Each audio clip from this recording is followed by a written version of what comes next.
Welcome to The Sleepy Scientist. It is a pleasure to have you here. Before we begin, I'd love to know where in the world are you watching from tonight?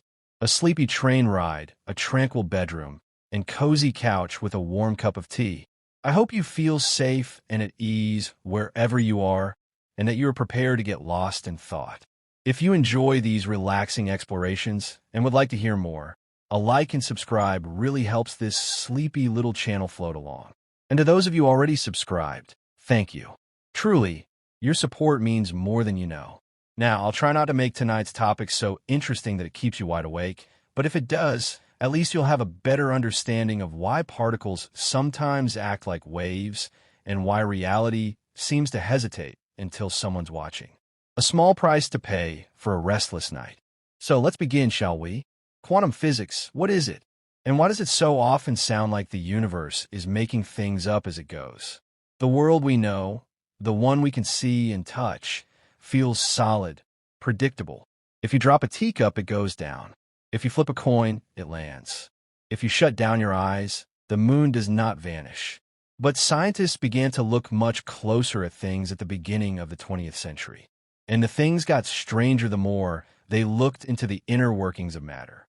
Light, they discovered, could behave like both a wave and a particle.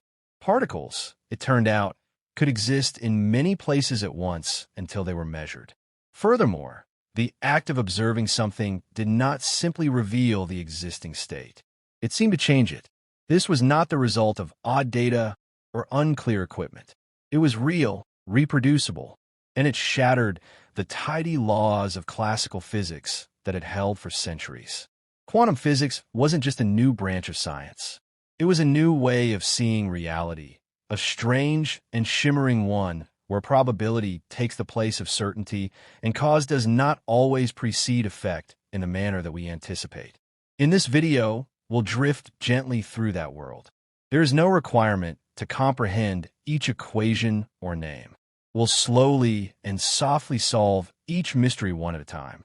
From the earliest puzzles that nudge scientists away from their traditional position and toward the contemporary problems that physicists still struggle with. So, tuck yourself in, close your eyes if you'd like, and let's begin to explore a world where even emptiness isn't really empty, and where everything you thought you knew about reality is only probably true. At the turn of the 20th century, physics seemed almost finished. It was clear what the motion laws were. Thermodynamics was well organized, and electromagnetic theory nicely integrated light. It was a golden age of certainty. Some scientists even believed that all the big questions had already been answered. Only a few bizarre bits remained to be cleaned up, like dust in the corners of a well-swept room. One of those dusty corners involved a very simple idea. What happens when you heat up an object? When you warm a piece of metal or a lump of coal, it shines. First red, then orange, then white, depending on the temperature. This glow, called black body radiation, is caused by the way electromagnetic radiation is released from objects when heated. It was easy to observe, and it seemed like it should be easy to explain. Nevertheless, the math refused to cooperate. Classical physics, using the well-known equations of the time, predicted something bizarre. According to the formulas, a black body should release more and more energy at shorter and shorter wavelengths, especially those in the ultraviolet region. The problem? This prediction led to infinite energy at high frequencies. A scenario so impossible and ridiculous it was nicknamed the ultraviolet catastrophe. No amount of classical tweaking equations could stop the math from spiraling into nonsense. Reality simply didn't match the predictions. Something was absent. Enter Max Planck. In 1899, Planck was a German theoretical physicist with a reputation for thoughtfulness. He wasn't particularly rebellious or radical. In fact, he firmly believed in the classical worldview, but he was also pragmatic. And when faced with the black body radiation problem, he did something unobtrusive and revolutionary. To fix the math, Planck introduced a small and bizarre concept. What would happen if energy could not be released in any given quantity? What if instead it came in tiny, indivisible packets? Like coins you can't split in half. The smallest possible amount of energy would be represented by these packets. These packets he referred to as quanta. From classical physics' continuous view of energy, this represented a significant shift. Instead of a smooth flow, energy would arrive in small, frequency-dependent steps or jumps. The light pollution. Planck even introduced a constant, now known as Planck's constant, to describe how big these energy packets are. It was unimaginably small, but mathematically elegant. When he incorporated this concept into his equations, a remarkable result occurred. The infinite energy problem vanished. The equations worked. They corresponded to the real world. Planck had solved the ultraviolet catastrophe. He just didn't quite believe it, though. In fact, Planck himself described his solution as a clever mathematical trick, not as a description of how the numbers should be used. The universe actually worked. He assumed that future physicists would find a better explanation that wouldn't require such bizarre assumptions. Quantization to him was a temporary patch, not a fundamental fact. He had no idea at the time that his trick would serve as the foundation of a brand new way of thinking. His concept quantum theory was based on the idea that energy comes in discrete packets, a theory that would soon unravel much of what classical physics had taken for granted. It's easy to look back and see this as the moment everything changed. But at the time, it felt more like a strange side note than a revolution. Planck had not set out to question physics' fundamentals. He just wanted the math to work. However, by introducing quantization, he had lit the first match in what would become a slow-burning fire, one that would eventually reshape how we perceive light, matter, and the very nature of reality as a whole. This humble beginning, tucked into a quiet 1900 publication that did not emphasize its significance. There was no dramatic declarations or overarching statements. Rather, there's a small constant, a new way of thinking about energy, and a curious little fix for a problem that refused to go away. After that point, physics would never quite feel finished again. By the early 1900s, light was thought to be pretty well understood. Thanks to James Clerk Maxwell's equations, scientists had shown that light behaved like a wave, an elegant ripple in the electromagnetic field. It just like a proper wave should, it bent, bounced, deformed, and interfered. And the majority of physicists assumed that Max Planck's quiet introduction of energy quanta things would return to their previous, slightly altered state of affairs. But then came a riddle involving metal, light, and a surprising refusal to cooperate. It was called the photoelectric effect, and it worked like this. If you shine light on a metal surface, electrons can be ejected from metal. The idea made sense. Light gives off energy. Energy kicks out electrons. No big deal. According to wave theory, increasing the brightness of the light should increase the energy transferred to the electrons. Electrons should be shaken by a brighter wave, loose more effectively. The expectation was that. But that's not what happened. And a strange finding was made by scientists through experiments. Shining brighter light didn't necessarily eject electrons with more energy. What mattered most was the frequency of the light. Even if the light had a very low frequency, the bright light, it did nothing at all. There were no ejected electrons. But above that frequency, electrons could be easily released by even a weak beam. The threshold was sharp, and it made no sense under classical wave theory. This minor inconsistency developed into a mystery. Albert Einstein is the one. In 1905, a year often called his miracle year, Einstein published a paper that changed everything to explain the photoelectric effect. He offered something daring. What if light wasn't just a wave? What if under certain circumstances in which it acted like a particle, a tiny bundle of energy moving in a straight line? Einstein suggested that light was made of individual packets of energy, which he called quanta of light, later known as photons. The amount of energy carried by each photon was determined by its frequency. A photon could release an electron from a metal surface with enough energy. If it didn't, any number or brightness of photons could accomplish the task. It was like trying to open a locked door with a handful of keys, none of which fit. You weren't, no matter how many you had, getting in. Einstein's idea built directly on Planck's earlier work, but went further. He wasn't just using energy packets as a mathematical trick. He was suggesting that these packets were made of light itself, not as a convenient fiction, but as a precise description of the behavior of light. It was an innovative assertion, and not everyone liked it. Many physicists clung tightly to the wave model of light. All in all, light clearly behaved in a wave-like manner. It diffracted around corners. It created interference patterns. If light was really made of particles, how could it also behave like a wave? Einstein didn't deny the wave nature of light. Instead, he proposed something stranger. Light, he said, was both a particle and a wave depending on how you saw it. It could behave either way. This duality wasn't just a weird trick of perception. It was fundamental to the nature of light itself. Imagine a beam of sunlight filtering through a window. It spreads and ripples like a wave bouncing off dust and glass. However, if you zoom in and weigh in, you'll see tiny amounts of energy, each with its own frequency, knocking into atoms, changing the world one collision at a time. This one of physics' most bizarre ideas is wave-particle duality. Not because it's complicated, but because it challenges the very categories we use to describe reality.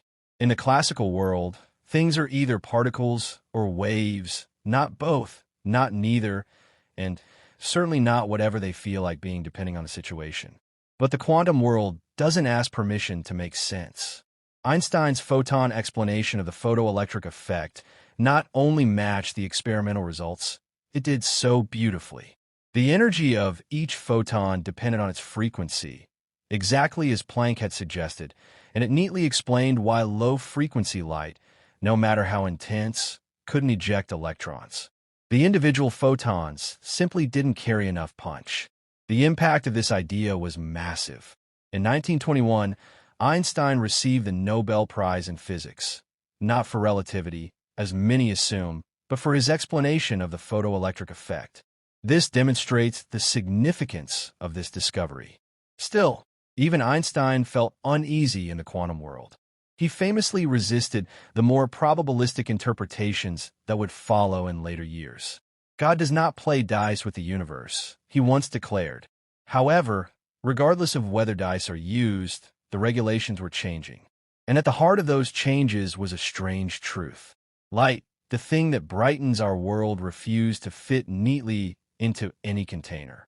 It came in numbers. It danced as a wave. It collided like a particle. It shimmered between states, revealing just enough to keep us wondering, and just enough to keep us unsure. What began as a simple experiment with light and metal ended up shaking the foundations of physics. Simply because light could behave this way, both continuous and discrete, both spread out and point-like. What else might be lurking in the quiet corners of the universe, waiting to break the rules? Imagine this. You arrange a table and place a flashlight at one end, and cut two tiny slits in a piece of cardboard. You shine the pattern that the light creates on the screen behind them by looking through the slits. Not exactly thrilling, right? And yet, in this humble arrangement, two holes and a bit of light, we find one of the most mind-bending experiments in all of science. The double-slit experiment has become something of a legend in physics, and not because it's complicated. In fact, it's almost embarrassingly simple. But what it reveals is anything but. Even as a joke, some physicists have claimed that this is the most dramatic science experiment of all time, starring a flashlight in two holes in cardboard. Let's start with what we'd expect. In the world of classical physics, waves and particles behave very differently. Like sound and water, waves spread out. It interferes with itself. Imagine ocean waves passing through two openings in a barrier. The waves emerge on the other side and overlap, creating a pattern of peaks and troughs that can reinforce or cancel each other out. That's interference. It's well understood and predictable. Now, think of the particles as tiny rubber balls that are thrown at a wall with two openings. Some go through the left slit, some go through the right. They don't overlap or interfere. On the screen behind the slits, you'd expect to see two clusters of impact points right where the slits are. That's the way particles behave. Straightforward, no surprises. So what happens when you do this with light? They anticipated that the light that passed through the two slits would behave like a wave, and it did. The light spread out and formed an interference pattern, a series of bright and dark bands on the screen caused by the wave peaks overlapping and canceling each other in specific places. So far, so good. Light, as Maxwell had predicted, was behaving like a wave. But then things got weird. Using very sensitive equipment, researchers turned down the intensity of the light source until it was firing just one photon at a time.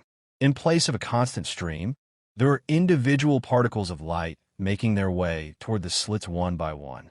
You would now expect these isolated photons to behave like particles by passing through each slit.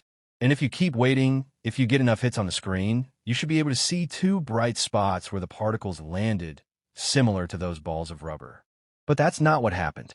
Even when sent through one at a time, the photons gradually built up. The same pattern of interference as before. A pattern that required waves interfering with themselves. But how? Could a single photon cause a self-interference? Did it go through both slits at once? Was it simultaneously a wave and a particle at the same time? This was no illusion. The interference pattern continued, implying that each photon had passed through both slits simultaneously, as though it were a ghost, exploring every route until it reached its destination. If that wasn't enough to raise some eyebrows, things got even stranger. Scientists made the decision to look behind the curtain. Detectors were installed at the slits to observe which path the photon actually took. They thought, surely, we can simply observe and resolve this matter once and for all. Did the photon go through the left slit, the right slit, or somehow both? But when they looked, the interference pattern vanished. As soon as the detectors were turned on and the photons were observed, the photons stopped behaving like waves. They acted like ordinary particles once more, landing in one or two of the slits. No, more interference. There will be no more ghostly waves. It seemed as though the very act of the photon was compelled to make a decision by observation. Go left or go right. No superpositions, with no muddled gaps in between. Reality had been caught in the act, and it straightened up right away and behaved normally. When the detectors were turned off, the interference came back. It vanished once more when you turned them back on. The repercussions were mind-boggling. It wasn't that our measuring devices disturbed the photons. These were passive, non-intrusive setups. The problem wasn't how we observed, but that we observed it all. It appeared that just knowing the path the photon took, the potential to know, was enough to collapse its wave-like behavior into a particle state. Reality, in a sense, cared whether it was being watched. This wasn't just a fluke or experimental error. The double-slit experiment has been repeated countless times with photons, electrons, even molecules made. Of countless atoms, the end result is always the same. Left unobserved, these particles act like waves and interfere with themselves. They behave like classical particles and fall easily when observed into line. And you're not the only one who finds that to be unsettling. This experiment sits at the very heart of quantum physics, and it resists every try to explain it in terms that are familiar to you. It implies that on smaller scales, particles don't follow strict paths. Instead, they are spread out like a glimmering cloud of possibilities. Possible outcomes. Only when a measurement is made does that cloud collapse into something definite. Some have tried to picture the photon as a wave that splits and reunites. Others prefer to describe the wave function as a tool for predicting outcomes in the language of probability. And still, others, in a many worlds camp, imagine each possibility branching into its own separate universe. However, the facts remain the same regardless of the interpretation. Until we examine it, the particle doesn't seem to commit to any one state. What began as a simple test of light has turned into a profound mystery about the nature of reality itself. Is observation true? An active participant in a universe's shaping? Does information have power over existence? Is reality fundamentally? Until we ask it to reveal itself, these are not merely philosophical inquiries. They have a scientific bent, based on the measurements and confirmation of an experiment.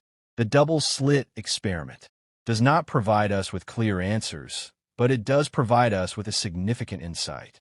The universe at its core is not a clockwork machine. It's a strange and shimmering tapestry woven from possibilities, and it responds in curious ways to our gaze. With a light source, two slits, and a screen, we now know that the universe blinks at us when we aren't looking and stays still when we are. In the world of quantum physics, if there's one piece of math that's whispered through the entire theory like a secret spell, it's the equation of Schrödinger. Don't worry right now. This isn't going to be a lecture on math. To dream about partial differential equations, no one gets out of bed. But this particular equation is different.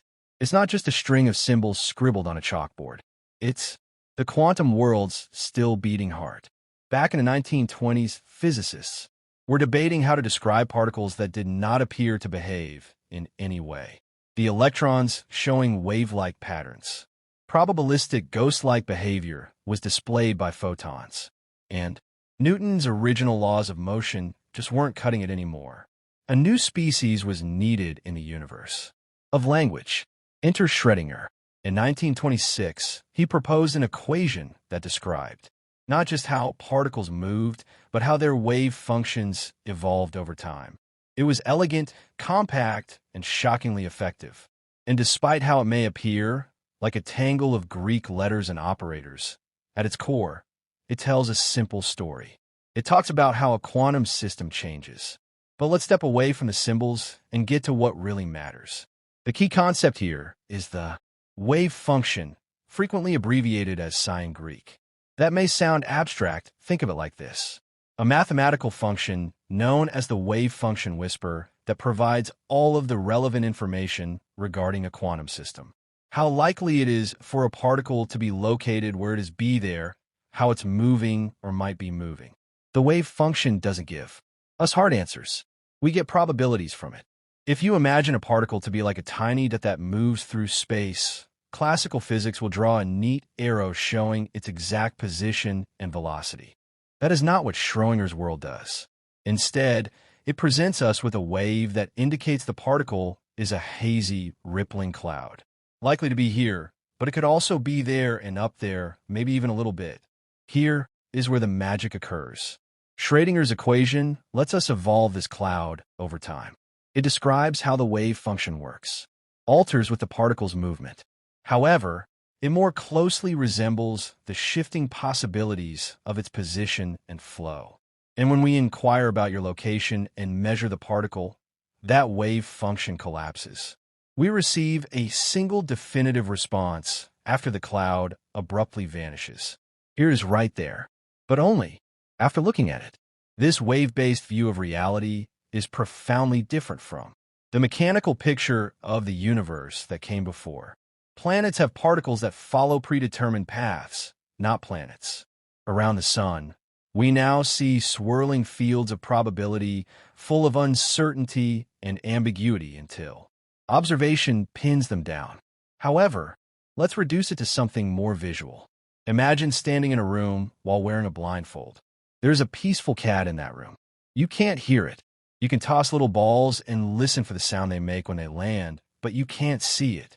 Over time, you start to create a picture of the possible location of the cat. Areas with a higher chance, others with less. That mental map you're building, that's like the wave function. It's not a picture of reality as it is, however, as it might be. Now, imagine you could write an equation that tells you how your map changes over time. Maybe the cat likes to sit near warm objects or move toward corners. That equation would be your guide to where the cat is. Likely be next. That's what Schrödinger did, except instead of cats, he was thinking about electrons. The actual equation is continuous and smooth. It allows these waves of probability to ripple and shift just like water in a pond. It takes into account the fundamental symmetries of nature, like evolution of time and energy conservation.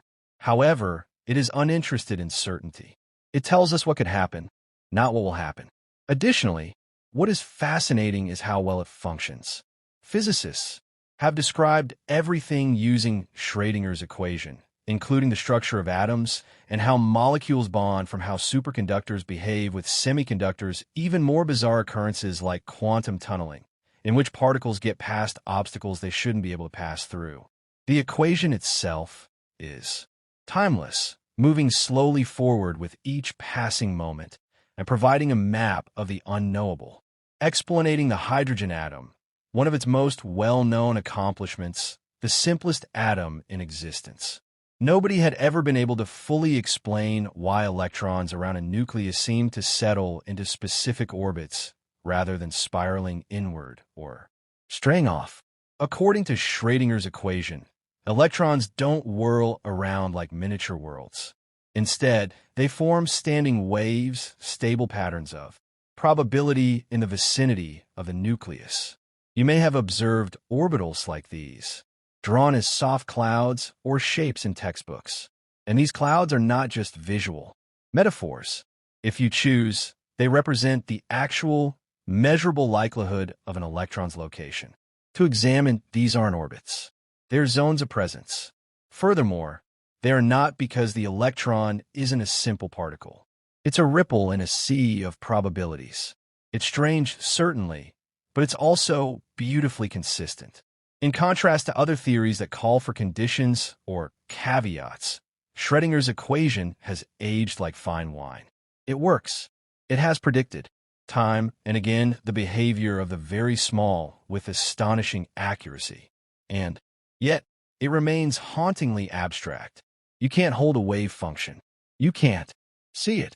However, it is there to talk about the phantom potential of everything, from an atom in your tea to the electronics in your phone. There is also the philosophical aspect. What is a wave function, in fact? Is it a description of our knowledge, or is it an actual part of reality? Something that truly exists until it collapses into one outcome. Different interpretations of quantum mechanics argue fiercely about this. But the equation does not choose sides. It simply does what it does quietly, strangely, and consistently. Even Schrödinger himself had mixed feelings. While he was proud of the equation, he disliked the idea that particles didn't have definite properties until they were observed. His famous thought experiment involving a cat simultaneously alive and dead was intended as a criticism of the uncertainty that his work had brought about. He gave us the mathematics of quantum waves, then questioned what those waves really meant. Still, it's hard not to admire what he constructed. In a world where yes or no is frequently demanded, Schrödinger offered something kinder, a shimmer of maybe, a softly pulsing guide to what could be.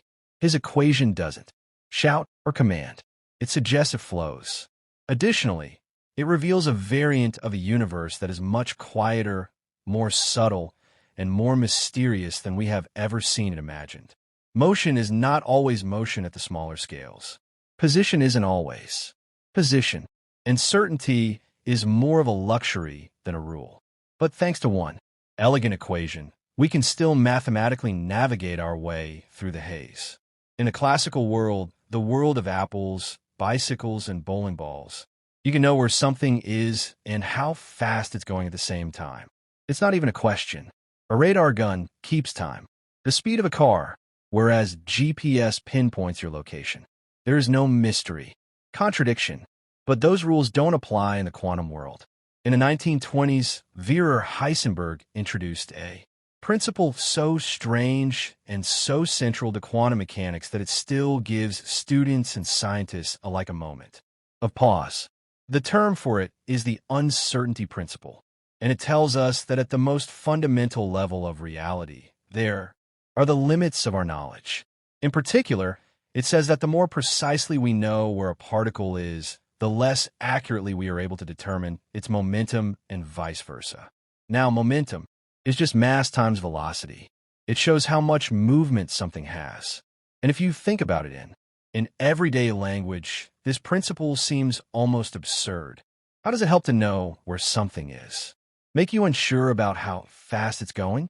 If you see a train pulling into the station, you know both its position, as well as its speed, easy.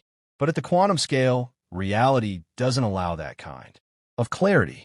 Our crude or clumsy measuring instruments are not the issue here. It's not a matter of needing better technology. The uncertainty isn't in our instruments. It's woven into the fabric of the universe itself. Imagine you are attempting to observe an electron. You're interested in its location and speed of movement. To that end, it might come to light through you.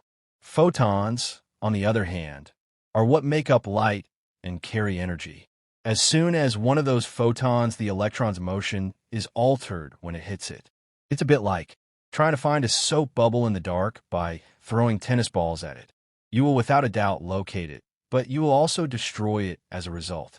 However, Heisenberg's argument was not limited to particles that disturbed him. His philosophy is built into the mathematics of quantum mechanics. Even if you were able to observe without getting in the way, viewing through some ghostly non-intrusive means, the uncertainty would still be there. It's not a bug, it's a feature. At the heart of the uncertainty principle is the wave nature of particles. Imagine attempting to locate an ocean wave.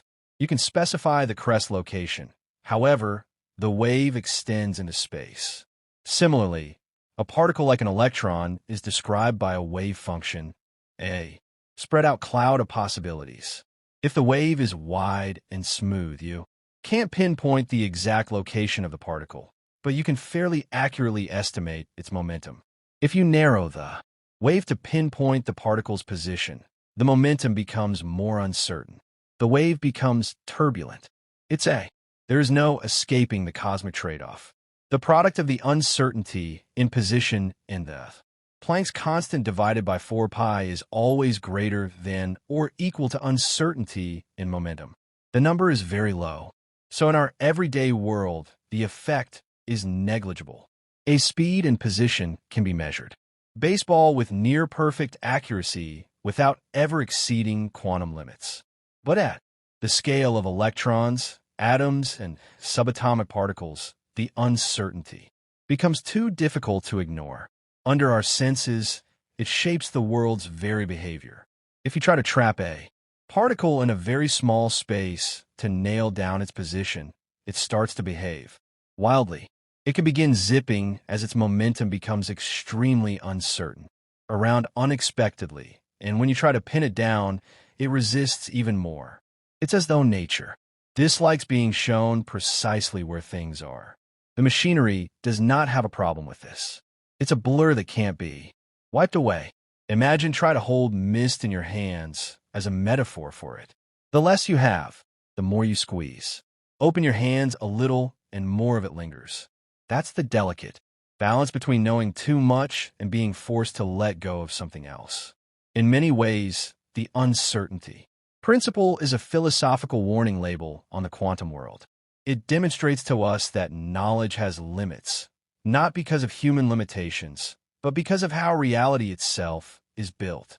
We're not dealing with tiny billiard balls that are bouncing around in the vacuum. We're dealing with possibilities, probabilities, and waves that refuse to be nailed down too tightly. This principle also explains why atoms don't collapse. You might wonder why electrons don't simply fall into the nucleus of an atom, since opposite charges attract. But thanks to the uncertainty principle, electrons can't sit still. If an electron were to fall into the nucleus and stay there, its position would be fully understood, which means its momentum would become infinitely uncertain. That would necessitate unlimited energy. Nature says no. Therefore, electrons do not hover out of desire to, but because quantum rules won't allow anything else. The uncertainty principle creates a kind of built-in resistance, a gentle pushback against absolute confinement. This baffling limit also has consequences for measurements of energy and time, or angular momentum and orientation in each pair. Increasing precision in one means surrendering certainty in the other. It's a universal truth at the quantum level. And yet, there's something comforting about it, too. In this sense, uncertainty is not chaos. It's not randomness run wild.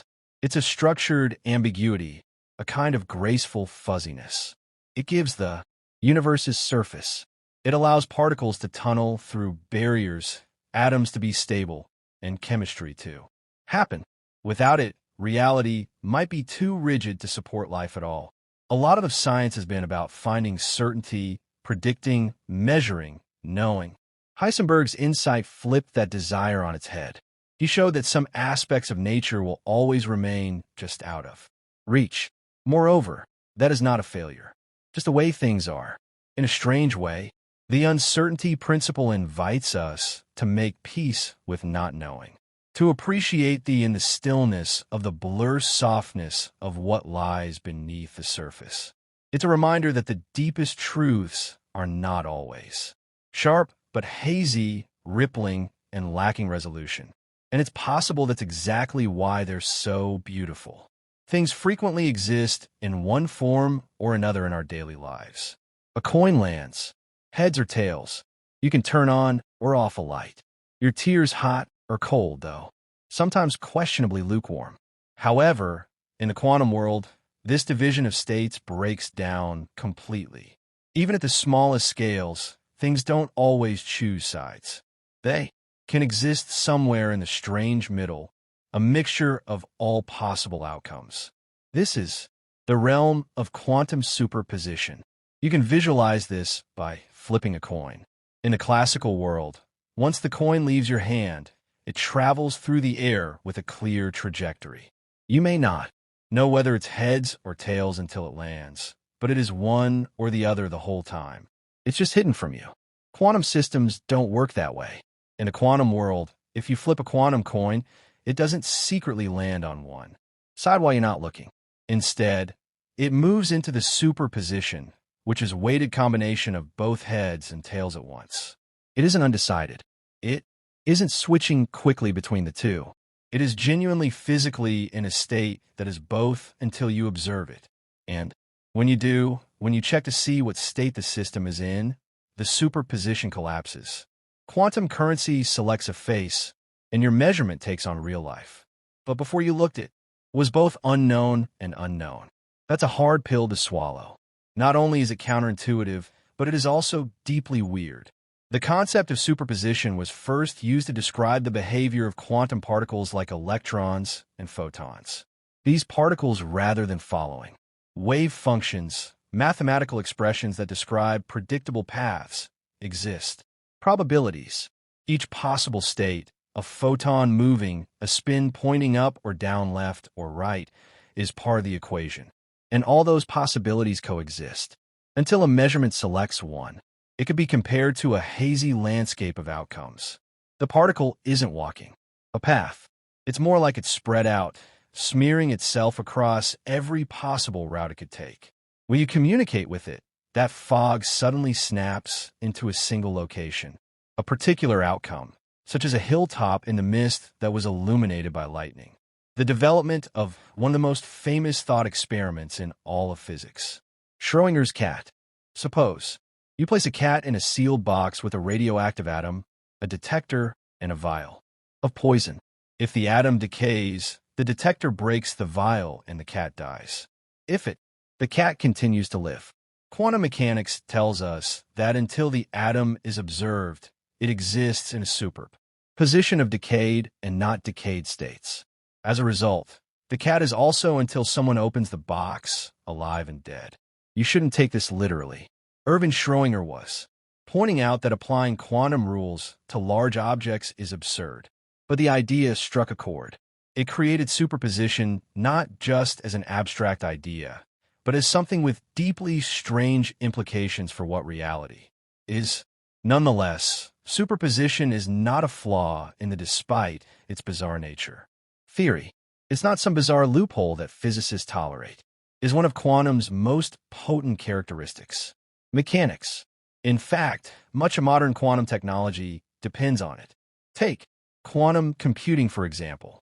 In a classical computer, the smallest unit of information is the bit, which can be either 0 or 1.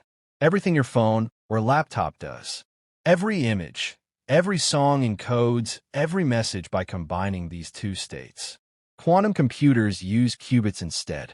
And a qubit, unlike a regular bit, can exist simultaneously in a superposition of 0 and 1. It's not switching between them.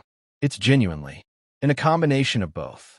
This means that a single qubit holds more information than a classical bit. And when multiple qubits are entangled, they can represent a vast number of states simultaneously. Because of this, quantum computers are able to carry out certain calculations in a manner that is significantly more effective than that of classical computers. It's not magic. It's just math that plays by quantum rules. Problems involving it all suddenly becomes tractable, including complex systems like simulating molecules and optimizing large networks. Hinges on the ability of qubits to be in superposition.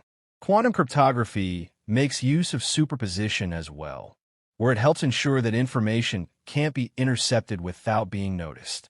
In quantum sensing, it allows scientists to detect extremely small changes in magnetic or gravitational fields. These are not sci-fi fantasies. There are real technologies being developed right now. But there's a twist. Superposition is delicate. Quantum systems are easily disturbed. The slightest interaction with the environment, stray photons, vibrations, even air molecules can. The wave function will collapse. This process, known as decoherence, is one of the greatest obstacles to constructing stable quantum systems. It's similar to trying to balance a feather on the pencil tip while someone's sneezing in the next room. The moment the system interacts with the outside world, the superposition disappears. That fragility is part of what makes quantum systems so fascinating. They offer power, but only under very precise and isolated conditions. They give us access to probabilities, not certainties, and ask us to rethink what it means to say that something is. It also leads to a deeper philosophical question. If particles can exist in multiple states, is that reality or just a reflection of what we know? Some interpretations suggest that the wave function represents knowledge, our best. Until we measure a system, guess about it. Others say the wave function is physically real and the particle truly, until it is forced to choose one of several states. In any case, quantum superposition exhorts us to let go of grip on classical logic. It tells us that opposites can coexist. That a system could be all of these things at once, here and there, yes and no. That reality at its core is not a single thread, but a tapestry of possibilities, overlapping and unresolved until observation pulls one strand loose. It's bizarre, although it's uncomfortable, also beautiful, because in this strange rule of superposition, we find a universe that isn't rigid, but flexible, not mechanical, but poetic. It's a world that allows for contradiction and uncertainty, not as flaws, but as features. Additionally, it creates new ways to compute, to communicate, to explore, and to imagine what's possible. When reality refuses to make up its mind. Imagine you have two gloves, one with a right hand and one with a left. You put each glove into a separate box and send one to the other side of the world. You don't know which box contains which glove. But the moment you open one and see a left-handed glove, you instantly know the other must be right-handed. It's not mysterious. It's just logic. The gloves were always one left, one right. No drama there. But quantum entanglement isn't like that. Entangled particles aren't like pre gloves. They're more like a pair of gloves that don't decide which hand they are until after you open one of the boxes. And no matter how far apart they are, whichever one you open first somehow instructs the other how to act immediately. It's not just that the outcome is correlated. It's that the properties don't seem to exist until the moment you measure one of them. And the act of measuring one instantly affects the other. This is the phenomenon of quantum entanglement. And it is one of the strangest, most baffling features of the quantum world. Here's how it works. When two particles interact in a certain way by being created together, colliding, or otherwise becoming connected, they can become entangled. That means their quantum states become linked. In a very real sense, the other is affected by everything that happens to one when they're separated by great distances. Imagine creating two entangled photons whose polarizations are uncertain until measured. One might end up polarized vertically, the other horizontally, but they don't decide ahead of time who gets which. They reside in a communal, a quantum state, a combination of all possible outcomes. The only way to determine the outcome becomes definite, and at that moment the other state becomes definite too. Instantly. No signal, no delay, no chance to communicate. If you measure one photon in Paris, the other, let's say it's in Tokyo, responds at that very moment, as though the universe just updated both of them simultaneously. This is what Einstein famously called spooky action at a distance. Einstein wasn't fond of spooky things. He believed firmly in locality, the idea that physical processes at one location can't instantly affect things far away. It is a fundamental concept of relativity. Nothing moves, not even information, faster than light.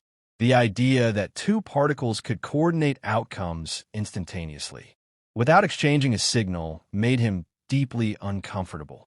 Together with Nathan Rosen and Boris Podolsky, Einstein published a paper challenging the completeness of quantum mechanics. According to their argument, if quantum mechanics permits such instantaneous connections, it must be missing something. There are a few hidden variables that play a role in determining the outcomes all along. To Einstein, the universe should be predictable, orderly, and perhaps most importantly, local. But decades later, experiments began to confirm what quantum theory had predicted all along. Entanglement is real, and those hidden variables, they never showed up.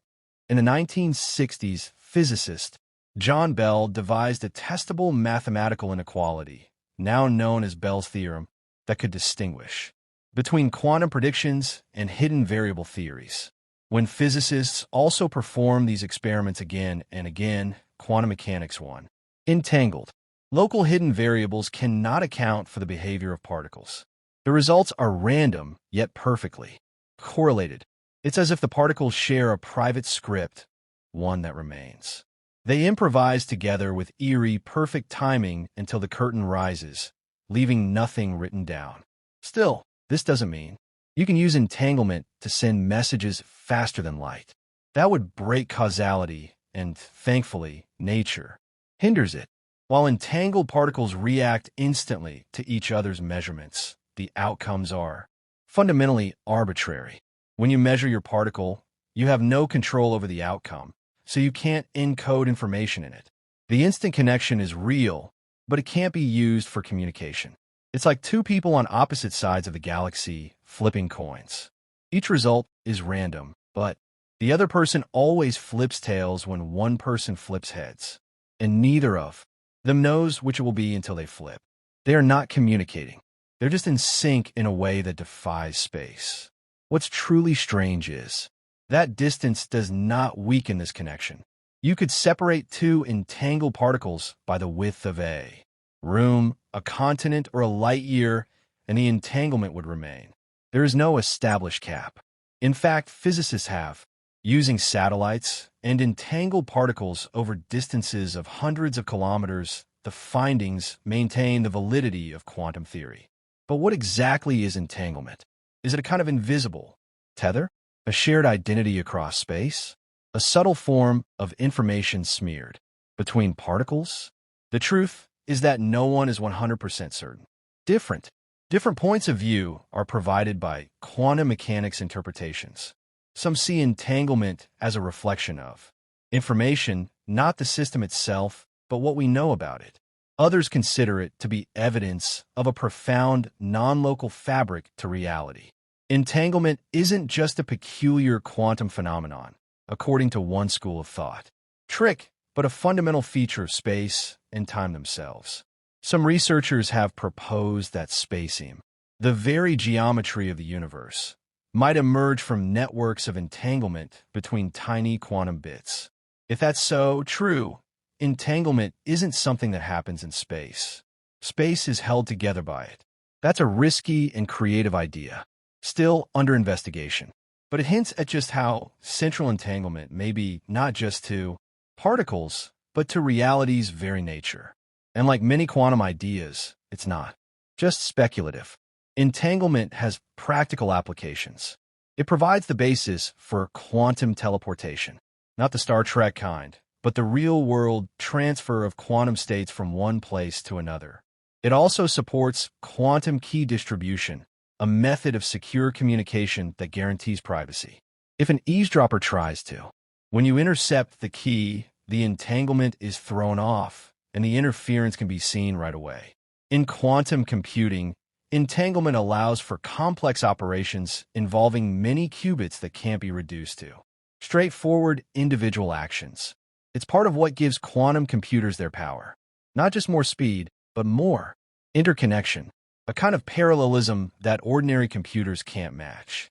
As a result, this eerie act, which was once a source of deep unease, is now a central part of cutting-edge technology. Even though Einstein didn't like it, he couldn't deny that it was mathematically consistent.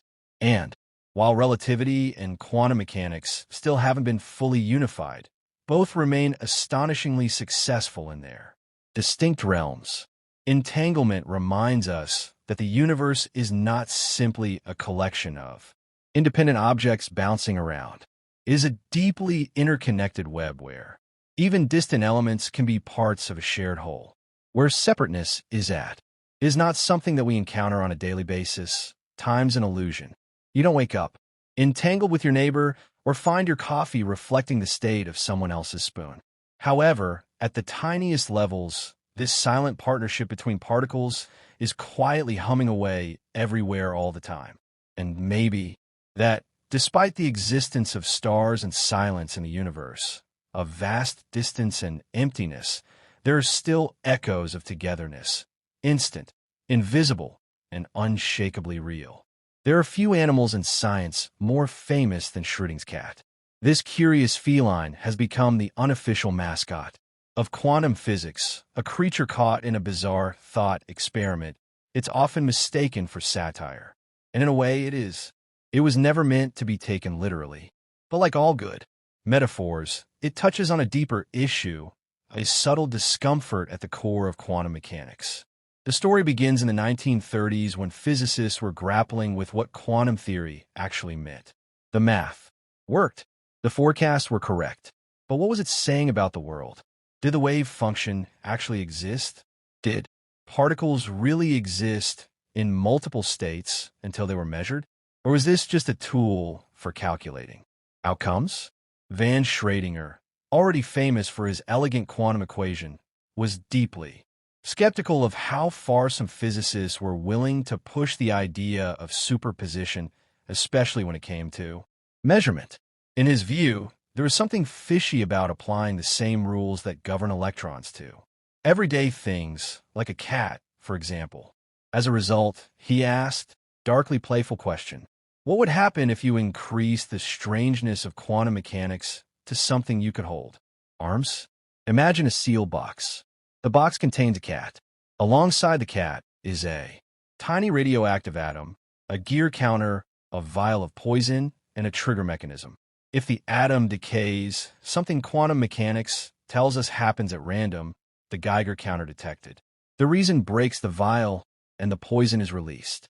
The cat tragically dies. But here's the twist. Quantum theory tells us that until we observe the atom, it exists in a superposition of both decayed and not decayed states, which means the entire system, the detector, the poison, and yes, the cat should also be in a superposition. The feline is both alive and dead, not metaphorically, literally, at least according to some interpretations. Naturally, no one has ever put a cat inside a quantum box. Schrödinger wasn't putting forward a test idea. He wanted to make a point.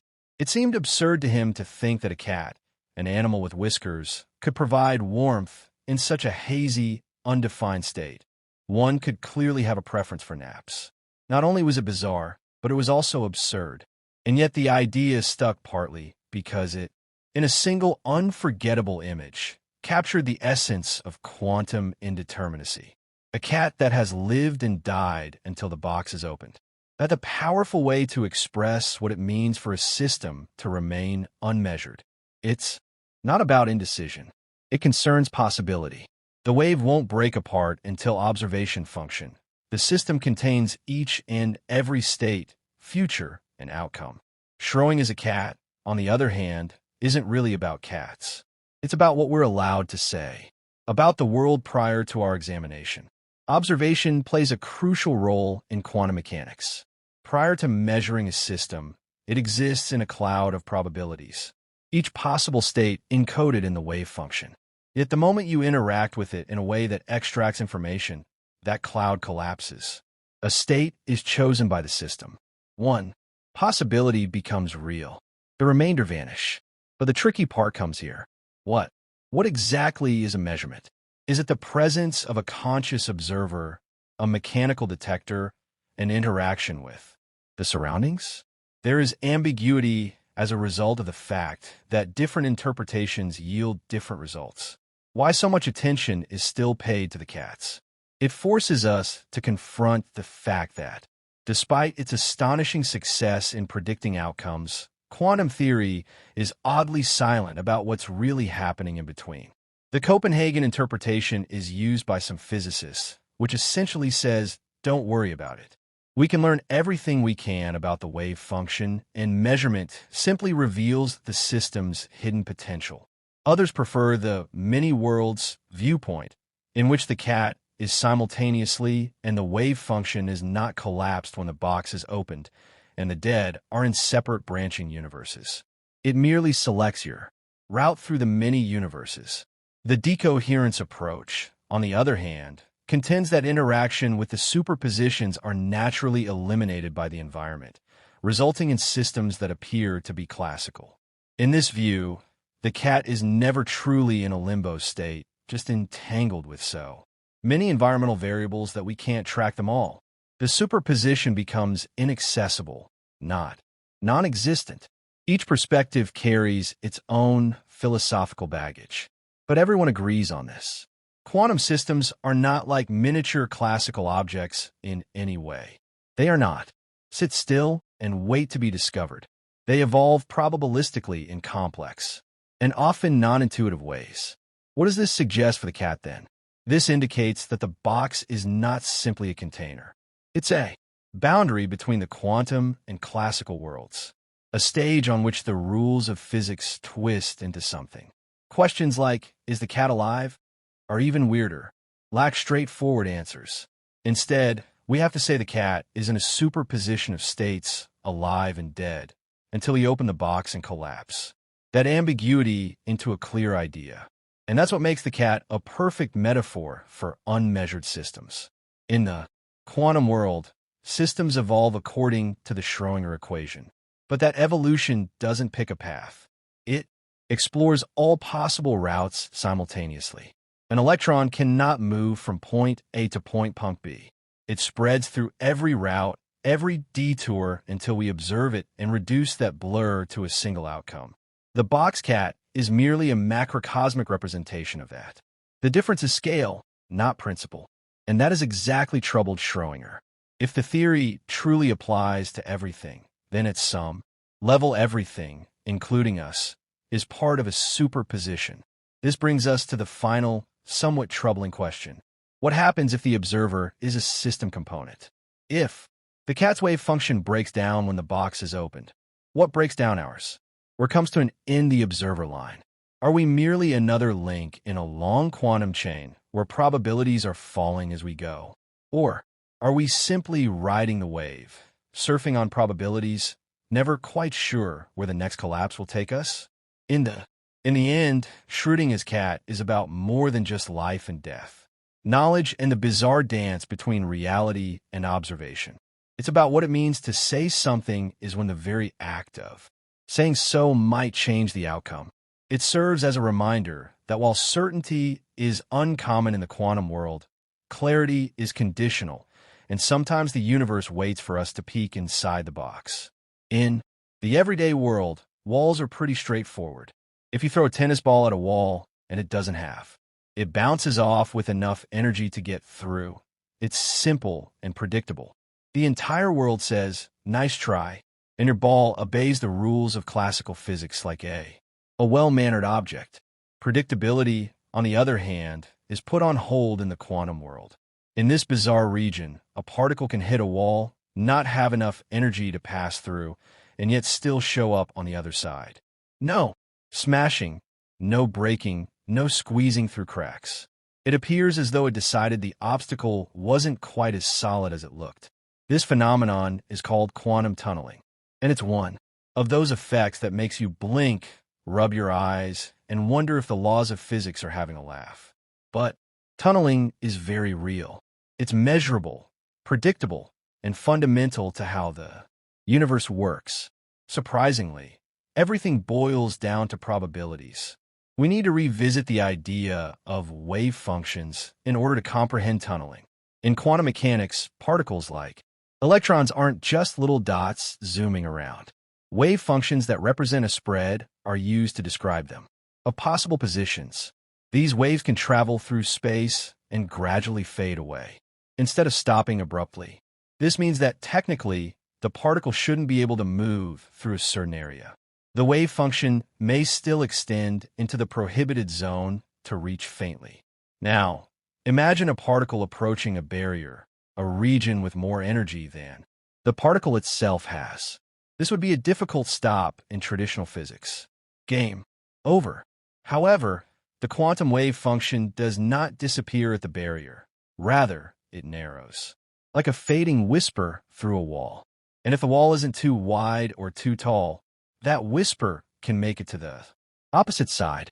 It's possible that the particle doesn't have enough energy to get over the barrier, but its wave function can tunnel through.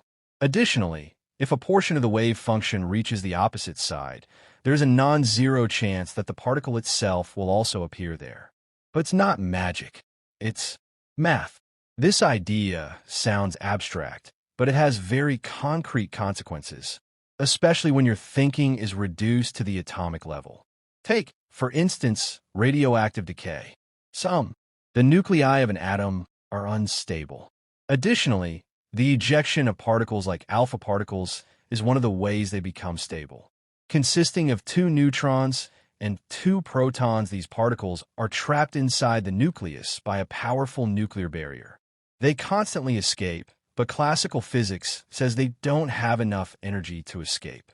In quantum, tunneling is the reason why inside the nucleus, the alpha particle's wave function stretches toward the edge of the nuclear potential barrier. Even though it's unlikely, there's always a chance the particle will tunnel through. Over time, that small probability adds up, and eventually the particle pops out. That is actual radioactive decay. Numerous elements would not exist without tunneling. Never decay. And nuclear physics, as we know it, would grind to a halt. Additionally, tunneling is essential for the majority important energy source in the universe, nuclear fusion. In the cause of stars, under extreme heat and pressure, the hydrogen nuclei are crushed together. But they don't really have enough energy to overcome the electrostatic repulsion even under those extreme conditions between their protons, which have a positive charge. According to classical calculations, fusion shouldn't happen nearly as often as it does. But there are stars, and tunneling explains why. At those high temperatures, hydrogen nuclei get close, enough for their wave functions to overlap. There's a tiny chance that one will tunnel through the repulsive barrier and fuse with another. Multiply that tiny chance by the unthinkable. A star's number of particles results in a brilliant process of sustained fusion, the furnace that powers everything from supernovae to sunshine. Furthermore, not only distant stars benefit from tunneling. We use it right here on Earth in labs, in factories, even in experimental computers. One elegant example is the Scanning Tunneling Microscope, or STM. This device allows scientists to visualize surfaces at the level of individual atoms. It works by bringing an extremely sharp tip that is just a few nanometers away from the material surface. At that distance, electrons can tunnel between the tip and the surface. By measuring this tunneling current, the microscope builds up an extremely thorough map of the atomic landscape. What's remarkable is that the STM doesn't touch the atoms. Its imaging is relying entirely on tunneling, on the ability of electrons to slip quietly through empty space across a gap and into a scanner. This non-contact technique gives scientists a method for looking into the quantum world with incredible precision. Tunneling is also at the heart of certain types of electronic components like tunnel diodes and quantum dots, and it's a looming factor in the future of computing. As we shrink transistors to ever smaller sizes, we're running into quantum limits. At nanometer scales, electrons can tunnel through obstacles that were once thought to be solid. It's as if the walls in our circuitry are starting to allow particles to pass through when they shouldn't. This offers both challenges and opportunities. On the one hand, it makes noise and is hard to predict in traditional electronics. On the other hand, it opens the door to quantum technologies that use tunneling rather than fight against it. At its core, tunneling teaches us something profound about the nature of reality. We often think of the world as made of hard boundaries. Particles may not there, but here. A wall is a wall. But the quantum world is more nuanced. Barriers are not impenetrable.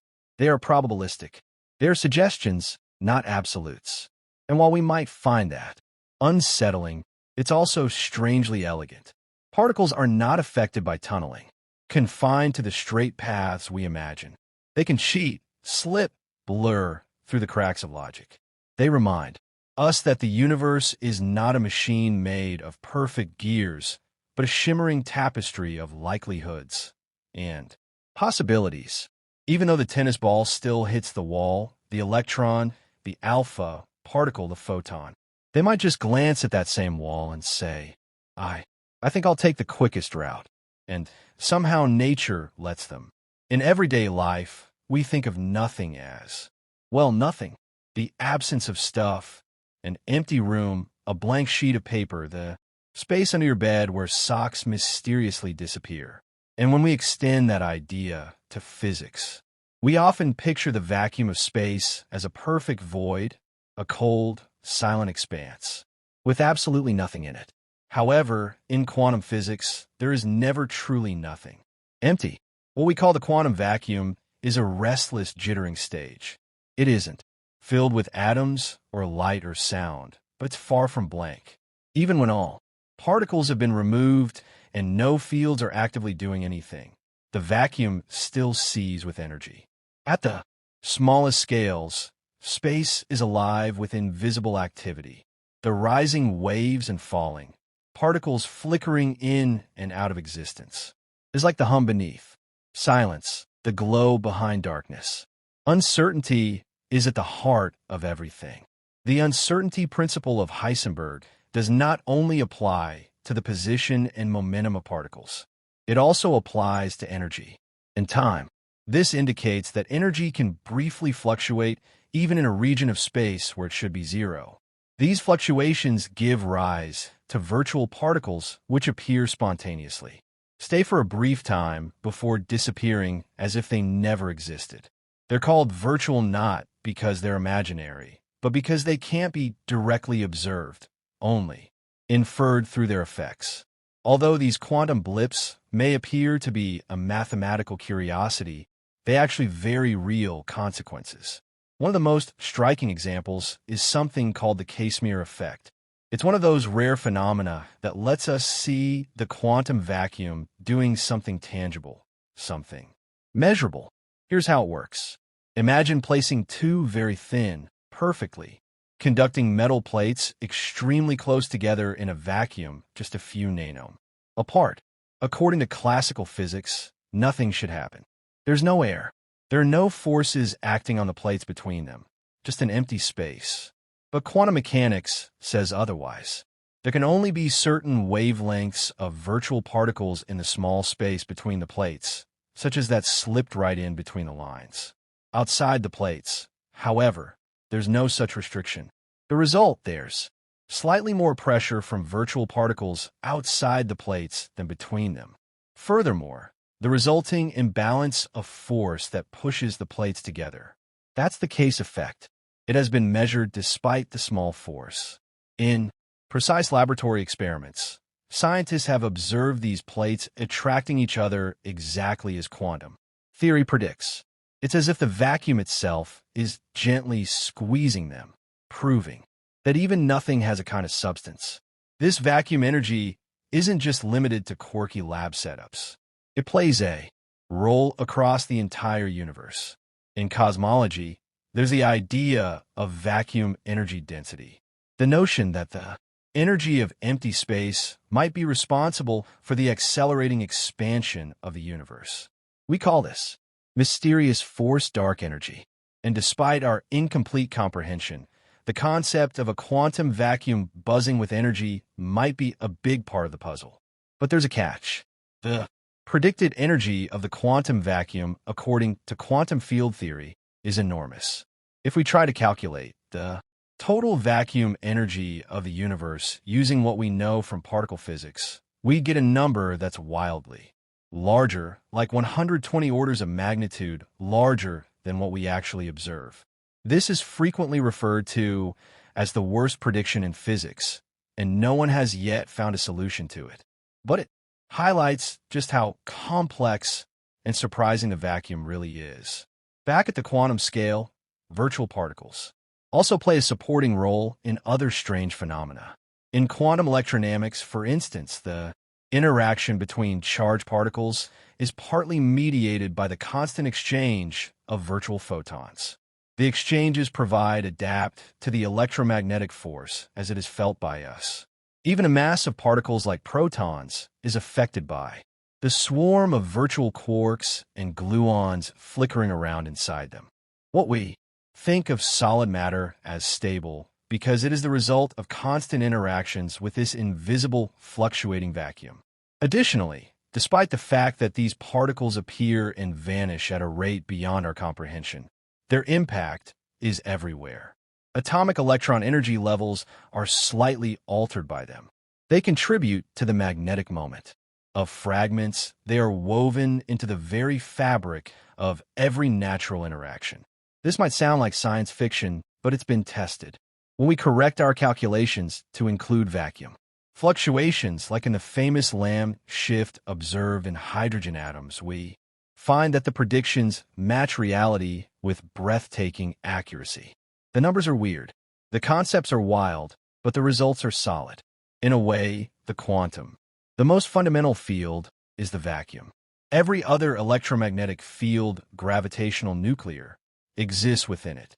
They ripple and hum against its background, like instruments playing over a never-ending bass line. Some physicists even have the hunch that it reveals deeper truths through clues.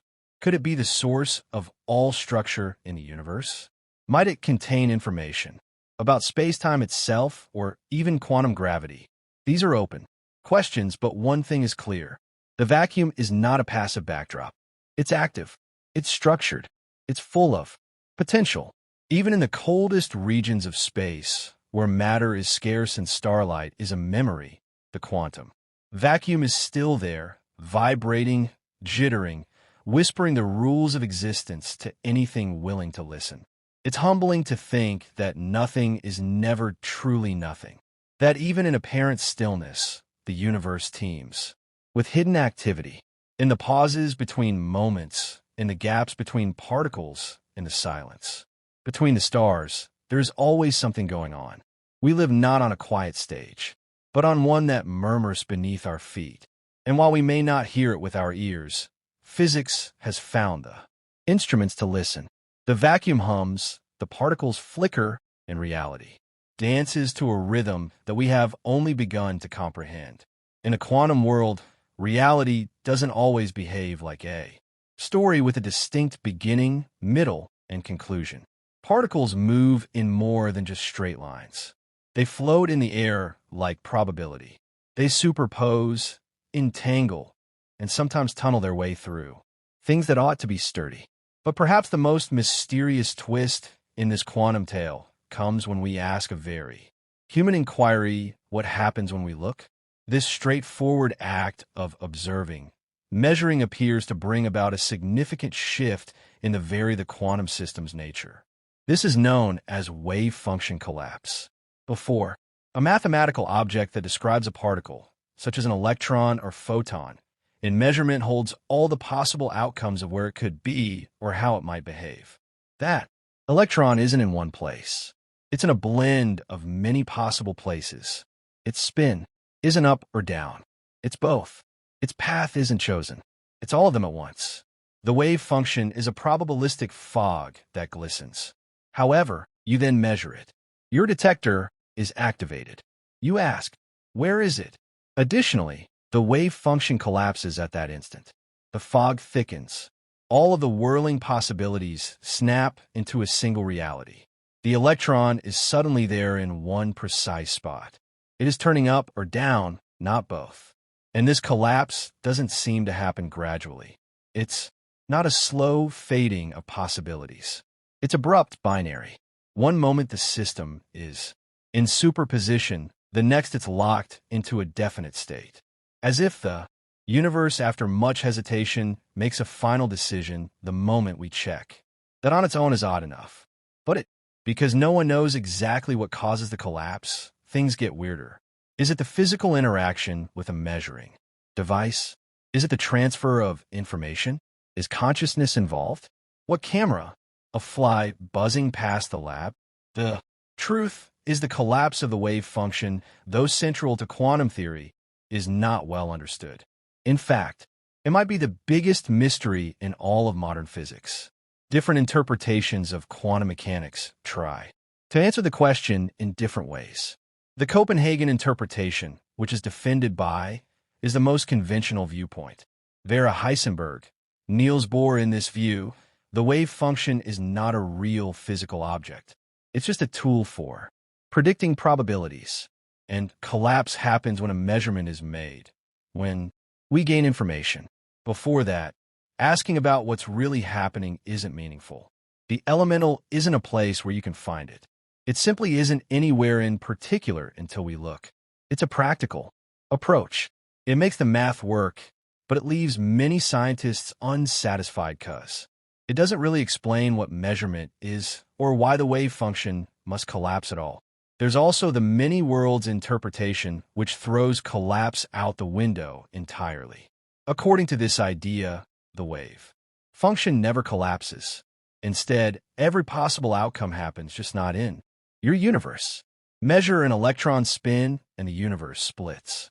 In one version, it is turning up, in another spin down. You only experience one of those outcomes. However, the other events continue to exist and unfold simultaneously.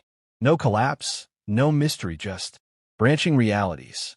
It is a daring concept that is surprisingly compatible with quantum math. But it comes at the cost of multiplying universes like cosmic confetti. Every measurement, every interaction, every choice, a never-ending spray of realities. It has one of elegance, sense, absurd in another. The objective of other interpretations is to make collapse appear more real. In the end goal, collapse theories, the wave function is a physical thing that collapses spontaneously, randomly without measurement. It's just that measurement increases the chance of collapse. These theories introduce new rules or even new physics to explain when and how collapse happens. They're still being tested, but they offer an intriguing possibility that wave function collapse might be something nature does, not just something we see. Then there's cubism, a more contemporary and radical perspective. It suggests that the wave function doesn't describe the system at all. It explains our perceptions of the system. It's a personal subjective tool for predicting outcomes. And collapse isn't a physical event, but a mental update, like learning a new fact and revising your expectations. Reality doesn't change. You do. That is reassuring to some physicists. Others find it extremely unsatisfactory. After all, shouldn't physics be about the universe, not our opinions? Theirs. Also the role of decoherence, which doesn't explain collapse directly, but helps describe how superpositions seem to disappear from large systems. When a quantum system interacts with its environment, even just a few stray photons, it becomes entangled with the world around it. That entanglement causes the interference patterns we associate with superpositions to disappear. The system appears to us to be, despite the fact that it hasn't really chosen a state, it collapsed. Decoherence explains why cats don't stay both alive and gone, but it stops short of saying how one outcome becomes real. And there we sit, more than a century after the birth of quantum theory, wave function. Collapse remains a ghost in the machine. The math works very well. We can predict outcomes with incredible precision.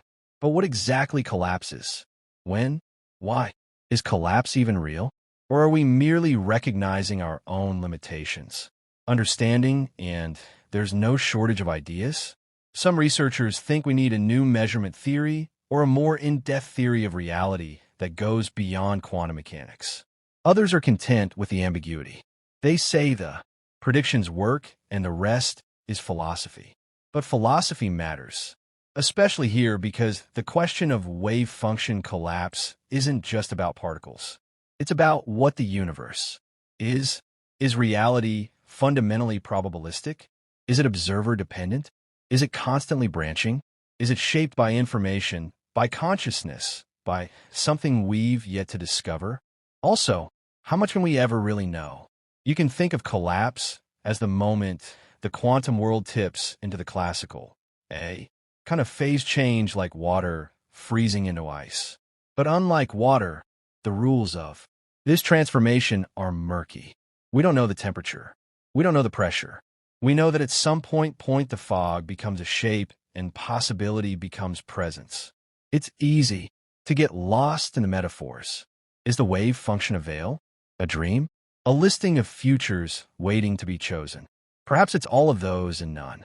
Possibly, what the wave function itself is not collapses, but our illusion that the world must always be definite, always be one, something or other.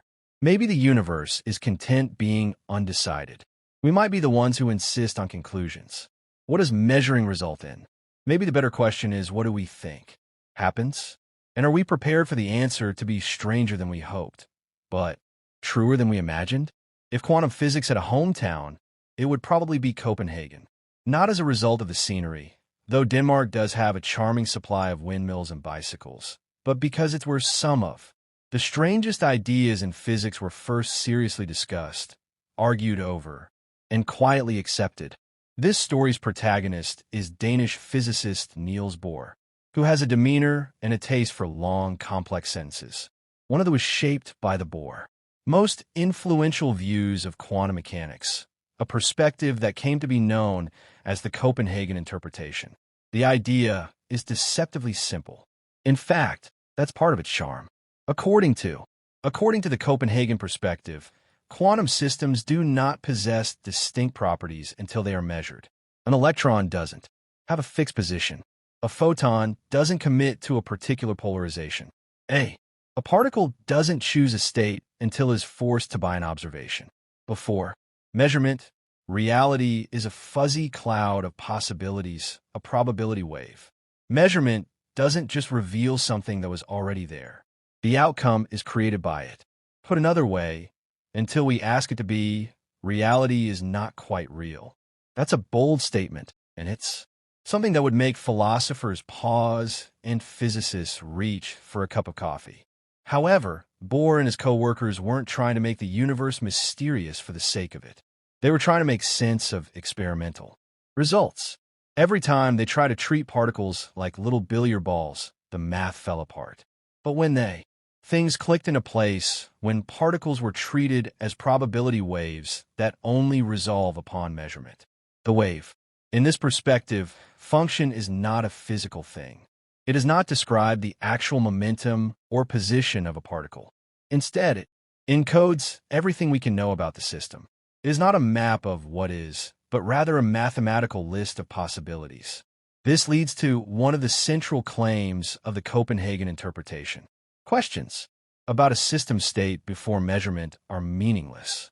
Asking where the electron was before you measured it doesn't make sense because the measurement is the only time where it becomes meaningful. Reality is not something you peel back like a curtain. It's something that snaps into focus the moment you look. The fact that the particle was concealing its true identity. It simply did not yet possess one. Understandably, not everyone found this satisfying. Albert Einstein, for one, was famously uneasy with the idea. He wanted a universe that existed regardless of who was looking at it. He believed in an underlying reality, objective, and deterministic, even if it was currently hidden from view. The Copenhagen interpretation sounded to Einstein like saying, "Moon doesn't exist unless you're looking at it." Bohr disagreed, but he didn't try to provide a magnificent metaphysical solution. Instead, he adopted a pragmatic attitude. Ambiguity. He held the view that quantum theory provides us with information about nature, not necessarily what nature is. The role of science in this view isn't to discover what's really out there, but to describe the outcomes of experiments as precisely as possible. You're not alone if that sounds unsatisfying to you. The Copenhagen interpretation is often accused of being more of a prescription than a description. It tells you how to rely on the equations. It tells you what the outcomes will be, but it doesn't tell you what's actually going on behind the scenes. This gave rise to the now infamous phrase, "shut up and calculate." It is not Bohr's quote himself, but it captures the mood of many working physicists. Stop worrying about the metaphysical is the idea, implications, and just use the theory. It works. It gives correct predictions. Isn't that enough? And to be fair, the Copenhagen approach does work. It's the default interpretation used in countless textbooks, labs, and classrooms. It supports the semiconductor design, lasers, and quantum computers. An experiment has never failed with it. 4.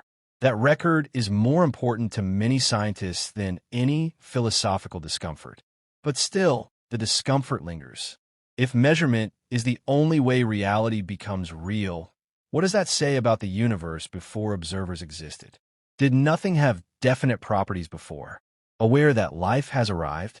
Was the early universe in a kind of suspended animation waiting for someone to look? The majority of physicists would say no. The Copenhagen interpretation doesn't require a conscious observer, just an interaction with a measuring device or with the environment.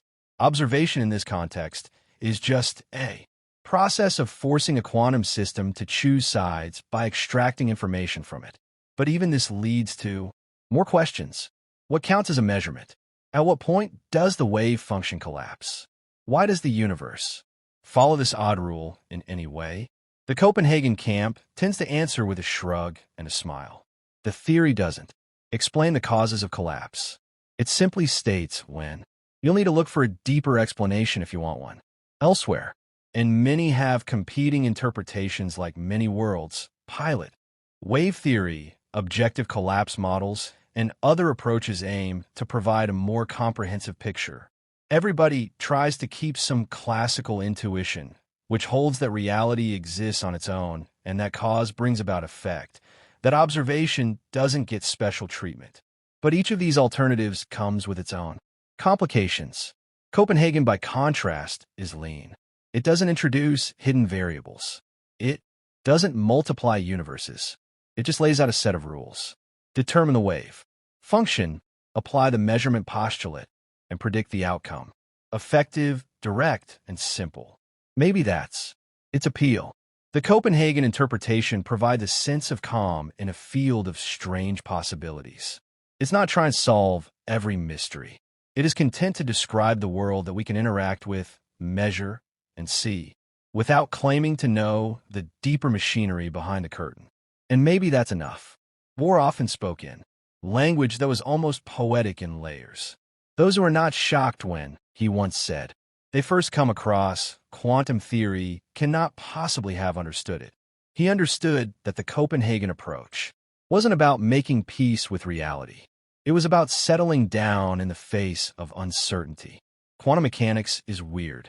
However, rather than forcing it into a neat configuration, the Copenhagen interpretation encourages us to accept that weirdness and work within it without requiring that explain itself. It's not a final answer.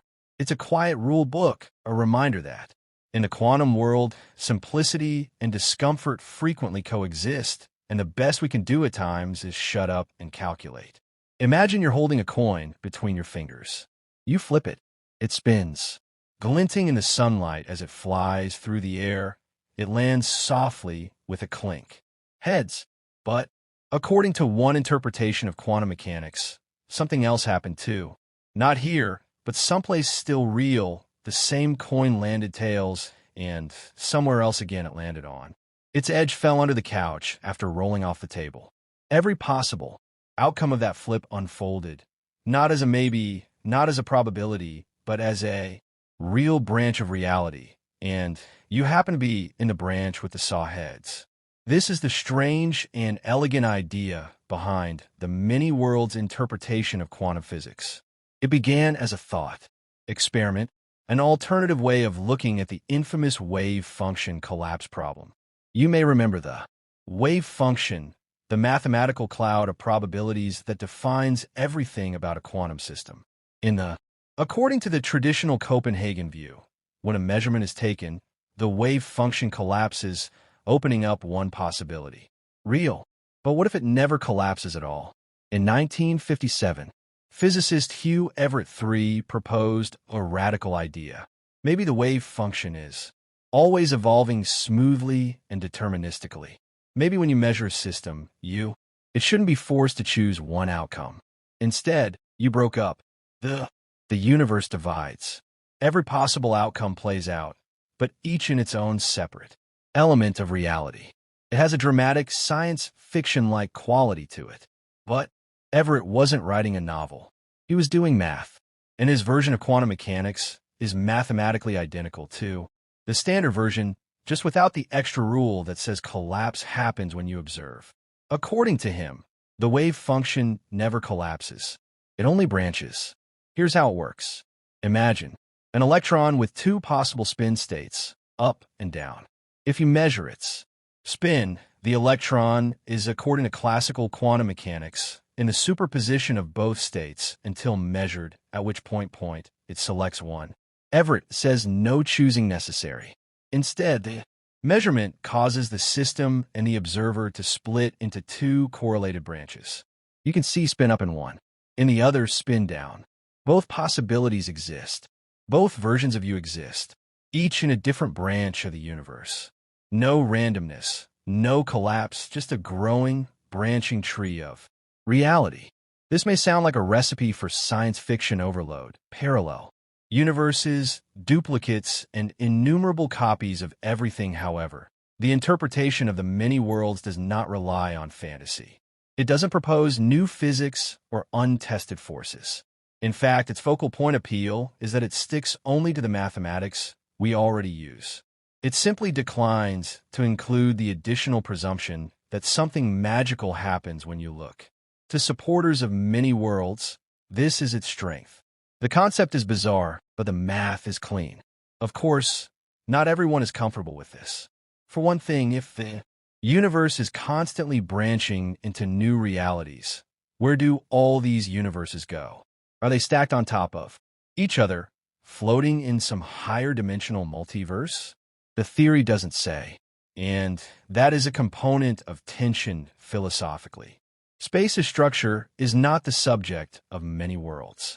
It's a statement about how quantum systems evolve. The other branches are real, but they don't interact with ours. The branches deco here after a split, meaning that they no longer interfere with one another. They become, for all practical purposes, invisible. This makes it difficult to directly test the theory. After all, if we can't observe the other branches, how do we know they're there? That's the central criticism. There are many elegant worlds, but can it be proven false? Can you prove it wrong? Supporters argue that's the wrong question. They claim that's not about adding new predictions. It's about not making assumptions that aren't necessary. If the wave function evolves smoothly according to the Schrödinger equation, and that equation never includes collapse, then why assume collapse exists at all? Occam's razor, often paraphrased as the simplest explanation, is usually the right one. Cuts both ways here. Copenhagen keeps the universe small by adding collapse. Many worlds keeps the math simple by accepting a very large universe. But is that universe too large? Let's take a moment to relax and visualize the scale. The universe expands beyond just the lab whenever a quantum interaction has multiple outcomes. Experiments, but molecular collisions, radioactive decays, photon emissions, and everything else. The universe does not occasionally split. It is constantly, exponentially branching, unimaginably. But in the same way, we don't feel the earth spinning under our feet. We don't feel the branching. To us, it's invisible, seamless. We only observe one outcome as if nothing else ever existed. It's also crucial to mention that in many worlds, these other realities aren't parallel lives in the sci-fi sense. You're not hopping between them. You don't get to meet your other selves. Each branch is causally isolated from the remainder. There is no communication between the two. Instead, don't look at other versions of yourself eating soup. Of salad. A split is permanent once it occurs. This avoids a lot of the philosophical headaches that come with wave function collapse. It is unnecessary to define what constitutes a measurement, or when reality becomes real. Everything evolves smoothly. Measurement is just entanglement. You and the system become linked and the world unfolds accordingly. But that calm elegance also comes at a price. Why do we feel like only one outcome occurred if every possible outcome occurs? Why do you feel like the coin landed heads and not tails? If all outcomes are real, what does probability mean? Many worlds redefines as probability not as the chance that something will occur, but as a metric for the amount of trouble you end up each branch. It's a subtle shift. Instead of asking where the odds, you ask what fraction of my future selves see this result. It's not obvious, but neither is quantum mechanics in general. Additionally, despite its strangeness, many worlds has inspired deep, serious research. Some physicists believe it could help unify quantum mechanics with gravity. Others see it as a foundation for understanding quantum computing where superpositions and entanglements do computational heavy lifting across possible states. It also offers a unique kind of comfort or disco, depending on your perspective. In this interpretation, there is never a true outcome lost. Every possibility exists somewhere. The choices you didn't make, the chances you didn't take, they're all still out there playing out. In parallel timelines, not just hypotheticals, but real physical events. In real-world environments, it is not intended to make you feel inadequate. If anything, it's a reminder that the universe may be more generous than we imagined. Not just a single story, unfolding, but a vast and shimmering library with every possibility inked into existence. So when you think of many worlds, don't picture a noisy stack of cartoon realities. Imagine a calm tree with many branches, each twig a path, each leaf a world, each outcome a poem written in the language of physics, and all of them in their own way true. The stars, the oceans, your chair, your hand, and even the falling light would all be revealed if you pulled back the curtain on everything. On your pillow, gently, what if nothing but matter and energy existed? Of solid things at all? What if the most fundamental stuff of reality wasn't stuff at all, but vibrations, waves, invisible ripples spreading through fields that occupy the entire space? You have arrived in a quiet but profound world of quantum field theory, where the universe is not built out of particles, but out of fields that shimmer beneath everything. Let's start gently. In classical physics, a field is something that assigns a value to every point in space. A familiar example is the electric field, an invisible force that tells a charged particle how it should move. If you put a positive charge into an electric field, it feels a push. That's the field at work. Fields are smooth, continuous, and spread throughout the universe like opaque jelly. Now, quantum mechanics enters the picture and introduces uncertainty. It says fields don't just sit there quietly. They fluctuate. Because even in the absence of any real particles, every field, electric, magnetic, gravitational, is quantum in nature. It jiggles even when it seems empty. Even the vacuum, as it turns out, isn't truly calm. It is agitated. And here's the leap. In quantum field theory, or QFT, everything is a field. Every known particle, including electrons, photons, quarks, and neutrinos, is just a tiny blip in the field that corresponds to it. A particle is not a tiny marble flying through space. It's a localized bump, wiggle, or ripple in the ground that encompasses all reality. Take the electron, please. Somewhere beyond there in space is the electron field, a quantum field that exists everywhere. When you see an electron, you're not looking at a separate self-contained object. You're observing a specific, quantized excitation of that field. The field got excited in a localized way, and that's what you call an electron. Same goes for photons. The electromagnetic field fills all of space. When a light particle zips by, it's not a little bullet. A ripple is it. A minuscule vibration in the electromagnetic field. You can see light if you precisely adjust the knob on that ripple. Turn it differently, and you get microwaves or X-rays. But it's all just different ways to dance in the same field. There's a field for every known particle. Gluon fields, quark fields, a lot of fields. Even the elusive graviton, if it exists, would be a ripple in the gravitational field. So where did our friend the particle go? In a sense, particles are a useful fiction, a way to describe how fields behave in particular circumstances. When the field is localized and the ripple behaves as a discrete packet of energy, it's convenient to call it a particle. But that's just our label for a behavior. The field is crucial. The ripple is what we see, but the field is what's really there. This shift in perspective is profound. It changes the universe transformed into something more resembling a symphony, an infinite orchestra of notes that overlap, with reality emerging from their harmony and interference. Quantum field theory also provides an explanation for some baffling aspects of quantum mechanics that conventional quantum theory cannot. For instance, how do particles create and destroy themselves in high-energy reactions? Simple. They're only field excitations.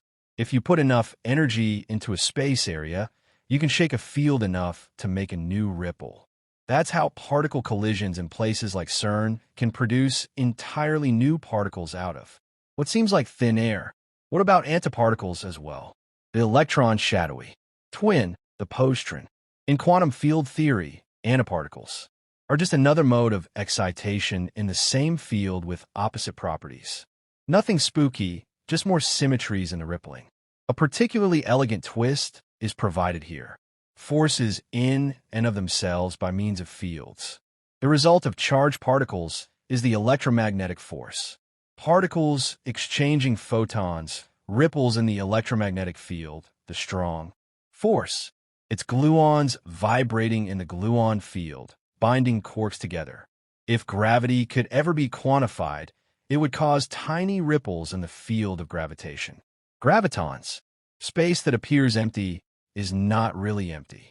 Quantum field theory predicts that fields are never completely still. They're always jittering due to fluctuations in the vacuum.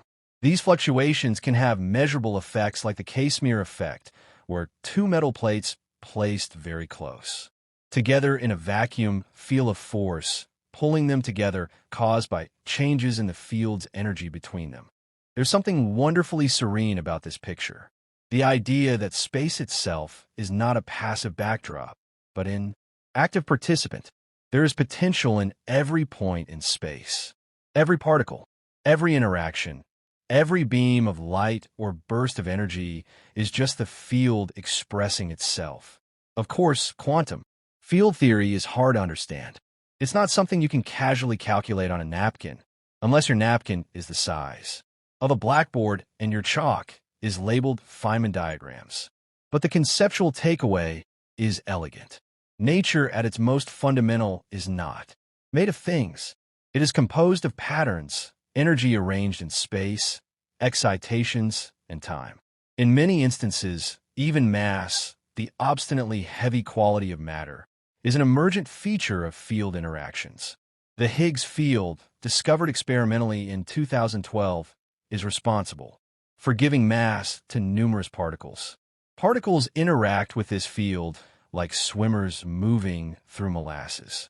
The more resistance they feel, the more mass they appear to have. Thus, we are here, tucked away in a land of fields. You, as you listen to this, are a delicate pattern in the electron field, the quark field, the photon field. Your thoughts are patterns of excitation. The very atoms of your Body is a node in a cosmic network of fields that are synchronized invisibly. You keep going past your skin. The fields that make you who you are extend into the universe. There is no hard or sharp edge. Boundary, just softer or stronger ripples fading into the broader sea of quantum reality. Theory of quantum fields does more than just talk about the universe. It's the whole universe.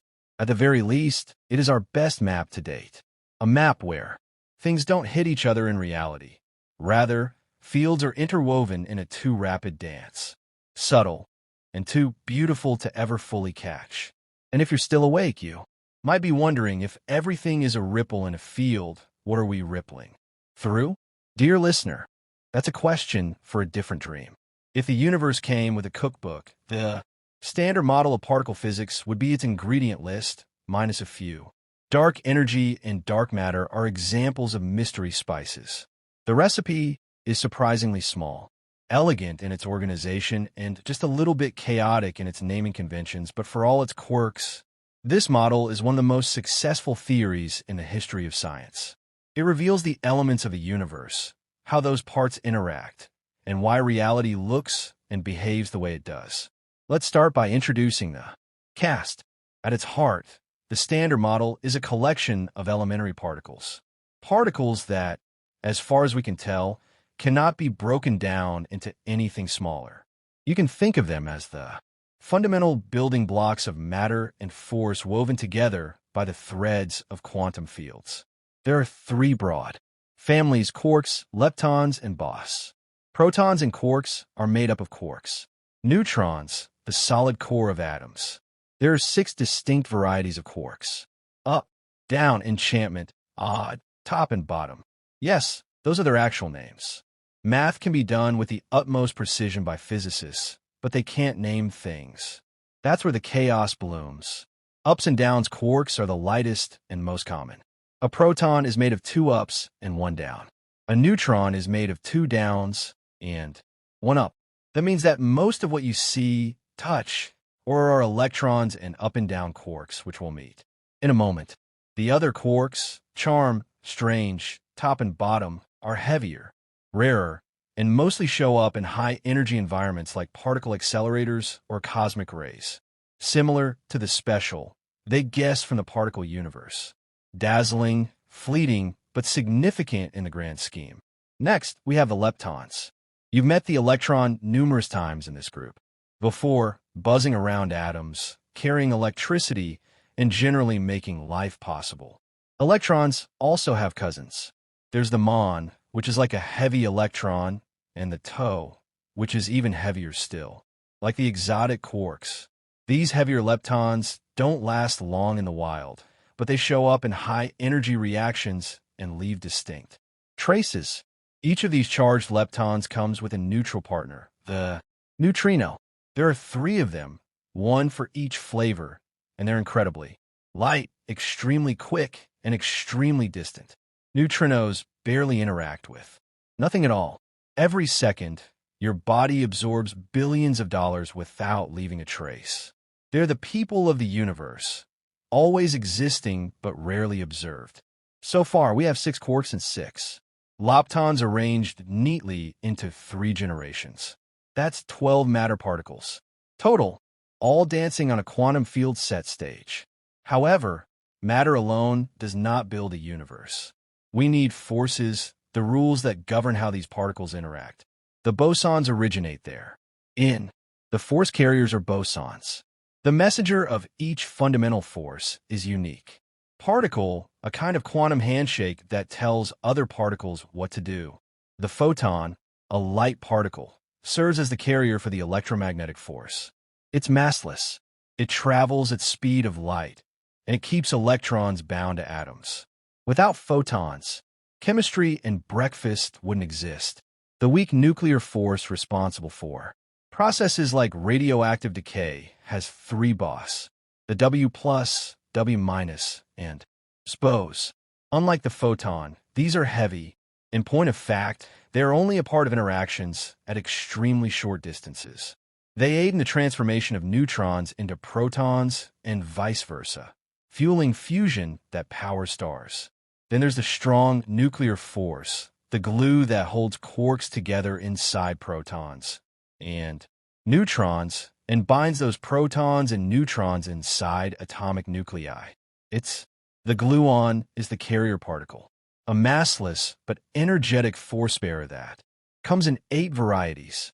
Gluons are like a very excitable group of toddlers in a ball pit, constantly exchanging energy, never sitting still, and entirely responsible for why your atoms remain intact. Finally, there's the newcomer, the Higgs boson. This particle was confirmed experimentally in 2012 at CERN and earned a Nobel Prize. The following year, the Higgs boson is the manifestation of the Higgs field, which permeates space and gives mass to numerous other particles. Without the Higgs mechanism, the Standard Model would describe a very strange world, one where the majority of particles had no mass and could not form atoms by clumping together.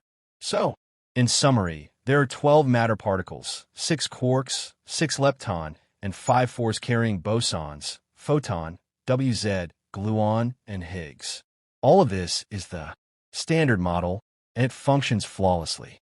The outcomes have been predicted by this model, a lot of experiments with incredible precision. From the behavior of particles in colliders to the decay rates of radioactive isotopes, the Standard Model just keeps being right. Even though it's not perfect, it's remarkably good at what it does with tenacity naturally. It has some flaws. Firstly, it is devoid of gravity. The Standard Model is a quantum theory, while gravity is best described by the classical theory of general relativity proposed by Einstein. Merging these two frameworks is one of the biggest unsolved problems in physics. Then there's dark matter. Astronomical. The majority of the universe's matter, according to observations, is invisible and does not interact with light.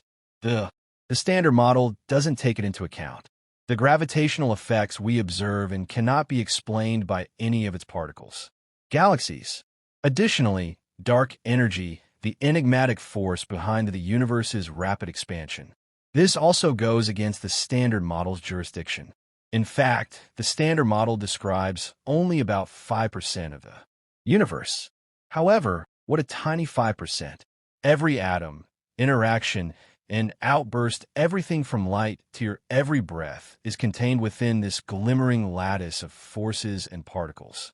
It's often said that although the Standard Model is complete, it does not satisfy. It's similar to completing a puzzle, only to keep in mind that the picture on the box was just a small part of a much larger picture.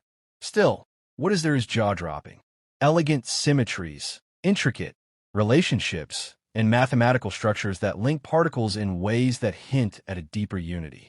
Some theorists believe that all of these quarks, bos, and leptons might one day be unified under a grand unified theory or even a theory of everything. These current experiments may not be able to reach all of our dreams.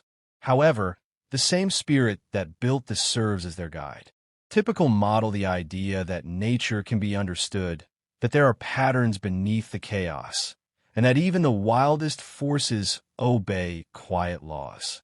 Therefore, the next time someone inquires about the composition of the universe, you can smile and respond, mostly quarks, a few leptons, and a handful of xans. Then, for fun, you can include, also, don't forget about the Higgs field. Without it, none of this would have any weight. It doesn't tell the whole story, but it's a decent start to the book. It sits at the crossroads of stunning complexity and mathematical perfection, theory that might just be the crown jewel of physics. Electrodynamics in quantum form, or QED for short. The framework shows how light and matter interact. Furthermore, it does so with such accuracy that even the most exact decimal places stand awestruck. The fundamental description of the quantum dance between electrons and photons. Every glint of light, spark, and tug-of-war between charged particles. It's all a show orchestrated by QED's rules. And in some way, despite having an infinite number of possible interactions and mind-bending probabilities, the final answers it. Provides match experiments with an absurd level of precision. We're talking about predictions, confirmed to better than 1 part in a billion. That's like measuring the width of North America to within the thickness of a human hair and being right. So, how does the QED deal with this? Let's start with the problem it solves. In the early 20th century, physicists knew that electrons interacted with a field of electromagnetic radiation. When an electron accelerates, it produces light. When it absorbs light, it changes energy levels. However, calculated the exact behavior of these interactions at the quantum level turned out to be a nightmare. The equations blew up. There were infinites where they shouldn't have been. You try to work out how an electron emits a photon, and the math would spit out nonsense like infinite energy, which is not helpful unless you're trying to cook the entire universe. Enter a physicist with an impish grin and a love for bongo drums. Richard Feynman. Feynman, Shinjiro Tominaga, and Julian Schwinger found a way to make QED behave. But Feynman went one step further. He made it visual. Feynman diagrams, a graphical representation of particles, were created by him. Interactions that turned complicated quantum calculations into almost childlike scribbles. In these diagrams, particles are lines. From left to right, time moves. An electron might enter from one side, emit a photon, and then continue on its way. That photon might zip off and hit another electron, or loop back around and affect the same one. Each of these paths has a mathematical expression, and QED tells you to add them all up. Not just the most likely one, but every possible way the interaction could happen. That includes some pretty wild possibilities. An electron emits a photon, which becomes an electron-positron pair, which then annihilates and becomes a second photon that is absorbed once more. These are known as virtual particles. They exist only in the mathematical interludes between real measurable events, but they shape the result in very concrete ways. This is where QED becomes less like physics and more like calculus-based poetry. It doesn't just talk about what happens. It accounts for everything that could happen. Every zig, every zag, every loop and squiggle is part of the final response, and somehow, when all of those possibilities are woven together, the result is a prediction so precise it could tell you how an electron would behave on the far side of the galaxy down to the tiniest decimal. One of the triumphs of QED is its explanation of the anomalous magnetic moment of the electron. The electron has a tiny electric field like a miniature bar magnet. Classical physics predicts its strength, but it is slightly altered by quantum effects. QED calculates this tweak and matches the experimental result to over 10 decimal places. It is stunning in addition to being good. The concept also elegantly explains phenomena like Compton scattering, where a photon bounces off an electron, Bremsstrahlung, where light can transform into matter, and pair production, where a particle slows down and emits radiation antimatter. All of these processes, which sound like sci-fi spells, fall naturally out of the framework for QED. It's worth mentioning that QED doesn't stand alone. It's the electromagnetism described quantum field theory that also serves as a model for other quantum field theories. The strong force has its own version called quantum chromodynamics. This weak force is dealt with by electroweak theory, which unifies electromagnetism and the weak interaction. But QED came first, and it set the standard. And here's something charming. Despite its mind-melting math, QED is deeply intuitive once you get the hang of it. Feynman himself frequently stated that on the back of a napkin, one could write down the rules of quantum electrodynamics. In his signature style, he boiled it down to this. Particles take every possible path, each with an amplitude of probability. You square the sum to find the actual. Probability alone is sufficient. The rest is just bookkeeping. This idea that nature explores every path is at the heart of the quantum worldview. An electron does more than just move from A to B. It travels through each and every obstacle, around every tree, and under every bridge all at once. The entire world is calculating all of those possibilities, and QED is how we peek into that process. It is also a proof that to how weird quantum physics can be without breaking down. You might think, surely a theory this strange must have limits. And you'd be right. QED doesn't include gravity, and it doesn't explain dark matter. However, it is the dominant force within its domain. It is quite simply the most accurately tested theory in the history of science, including Feynman, who was famously skeptical of excessive admiration, admitted that QED was extraordinary. But he also warned us not to get too comfortable. Nature, he liked to say, always has more up her sleeve. And while QED might be the best theory we have, it may not be the best theory we can have. Still, for now, it's a masterpiece. A theory that began in tangled math and philosophical frustration and emerged as a clear, precise description of the quantum heartbeat of the universe. Light and matter interacting in an eternal whisper described with such grace that even the decimals seem impressed, and the light from far away is hidden in that whisper. Stars, the pulse of your smartphone screen, and the gentle glow of a bedside lamp, all choreographed by a theory so subtle you barely notice it working. But it's there in every flicker, every reflection, every breath of illumination. Quantum electrodynamics, a quiet triumph, a dance written in fields and photons were used billions of times per second every time. On cue, if classical computers are like carefully trained librarians, efficient, orderly, and adept at flipping through books page by page, quantum computers, on the other hand, are rather bizarre. Poets who read all the books at once in overlapping whispers and somehow still find the answer. It sounds like magic, and in some ways it feels like it. However, quantum computing exists and is built on the same bizarre principles that make up the heart of quantum physics. To comprehend what constitutes to understand how a quantum computer differs from a bit, you must first meet the qubit. In an older computer, everything boils down to bits. A bit is a binary information unit. It might be either 1 or 0, like an on or off switch. The structure is made up of these pieces, blocks of everything your computer does, from streaming videos to calculating your taxes.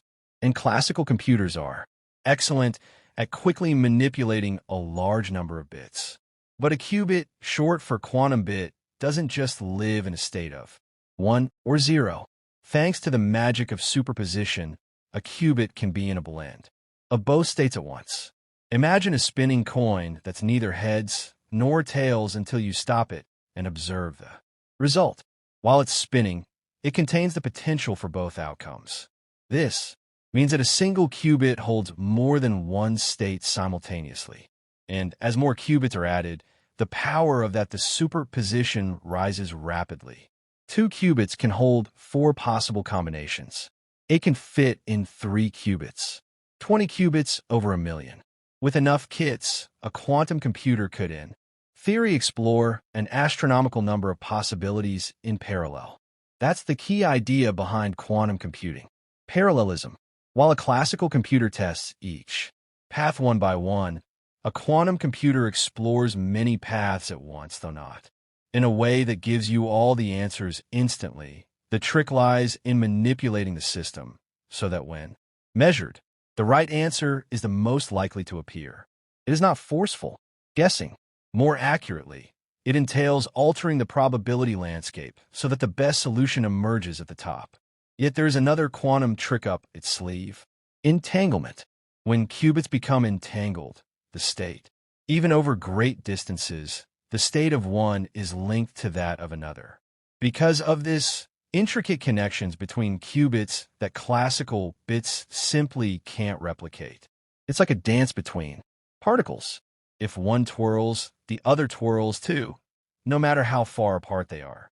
This entanglement allows quantum computers to carry out tasks that would require enormous amounts of energy and time from conventional machines.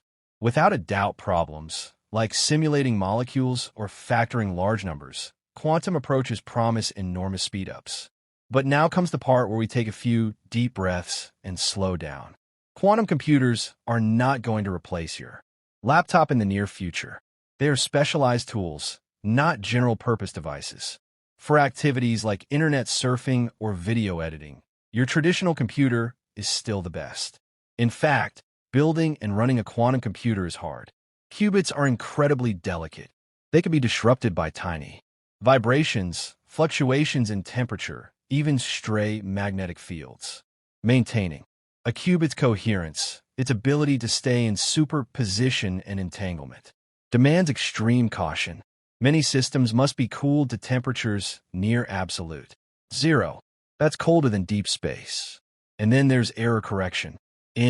When a bit flips unexpectedly on conventional computers, it is relatively simple to identify and fix. It's much trickier in quantum systems. You can't simply copy a qubit state without disturbing it, thanks to the no-cloning theorem.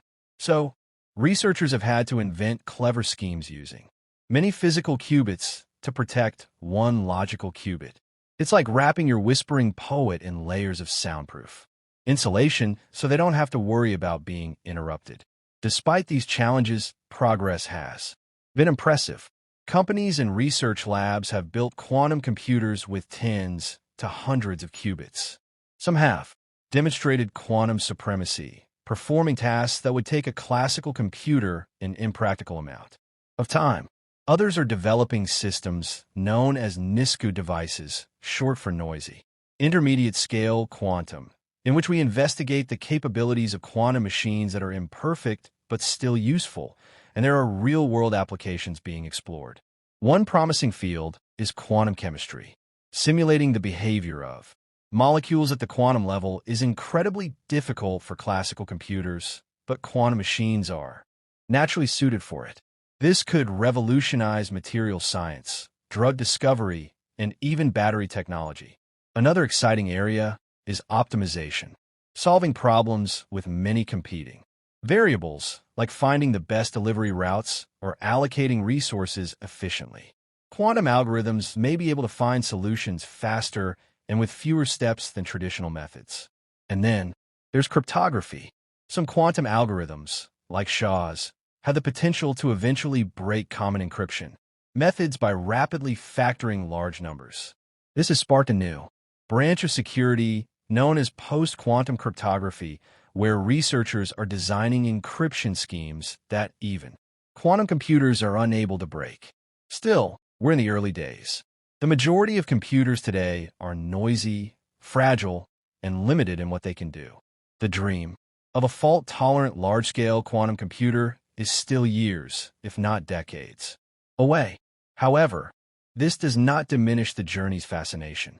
What's particularly delightful is how the weirdest aspects of quantum mechanics, the ones that once seemed philosophical, are taken into quantum computing puzzles and turns them into tools.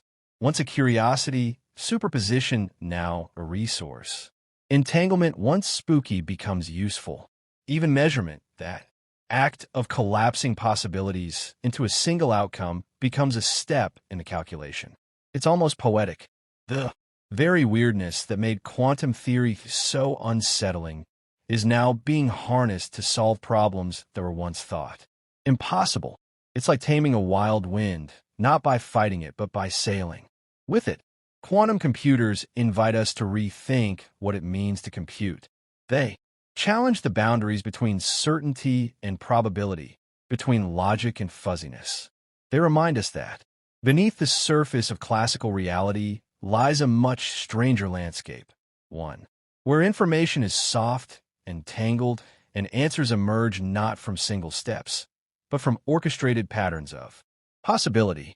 We may not know exactly where this quantum path will lead, but the journey itself, quiet, intricate, full of potential, is already rewriting our comprehension of the capabilities of minds and machines. In the world of quantum physics, we anticipate strange events. Subatomic particles teleport through barriers, spin in two directions at once, and form entangled pairs that whisper across the cosmos.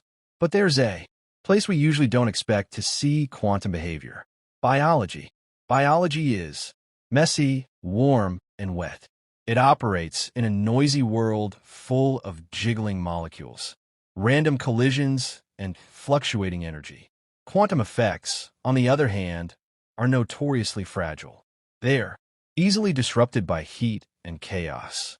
That's why we build quantum computers in freezing cold labs and isolate particles in high vacuum chambers. And yet somehow life seems to be using quantum tricks of its own. Take, for instance, the robin, a small, unassuming bird with a surprising perception of direction. Robins are migratory, flying thousands of miles with uncanny precision. But what's guiding them? How do they know which way is north? Scientists long suspected that birds had a built-in compass, but the details of how it worked remained elusive. Then came the radical idea. Quantum entanglement might be involved. The following is an example of the hypothesis. Inside a bird's eye, there may be a protein likely called cryptochrome that contains a pair of entangled electrons. When light hits the molecule, it excites these electrons, causing them to become quantum linked. Their tangled rotations then interact with Earth's magnetic field, influencing a chemical reaction in a way that depends on the direction the bird is facing. You're not the only one who thinks it sounds like science fiction. The skepticism surrounded the concept. Entanglement is delicate. Could it really survive inside a living cell among churning proteins and bustling water molecules? Pleasantly, early experiments indicate that it could. There's growing evidence that birds really do rely on a quantum process to detect electric fields. It's not yet fully proven, but the signs are promising. If true, it means nature has figured out how to preserve quantum information in a biological setting. Human engineers are still working on getting right. Let's move on to something leafy and green now.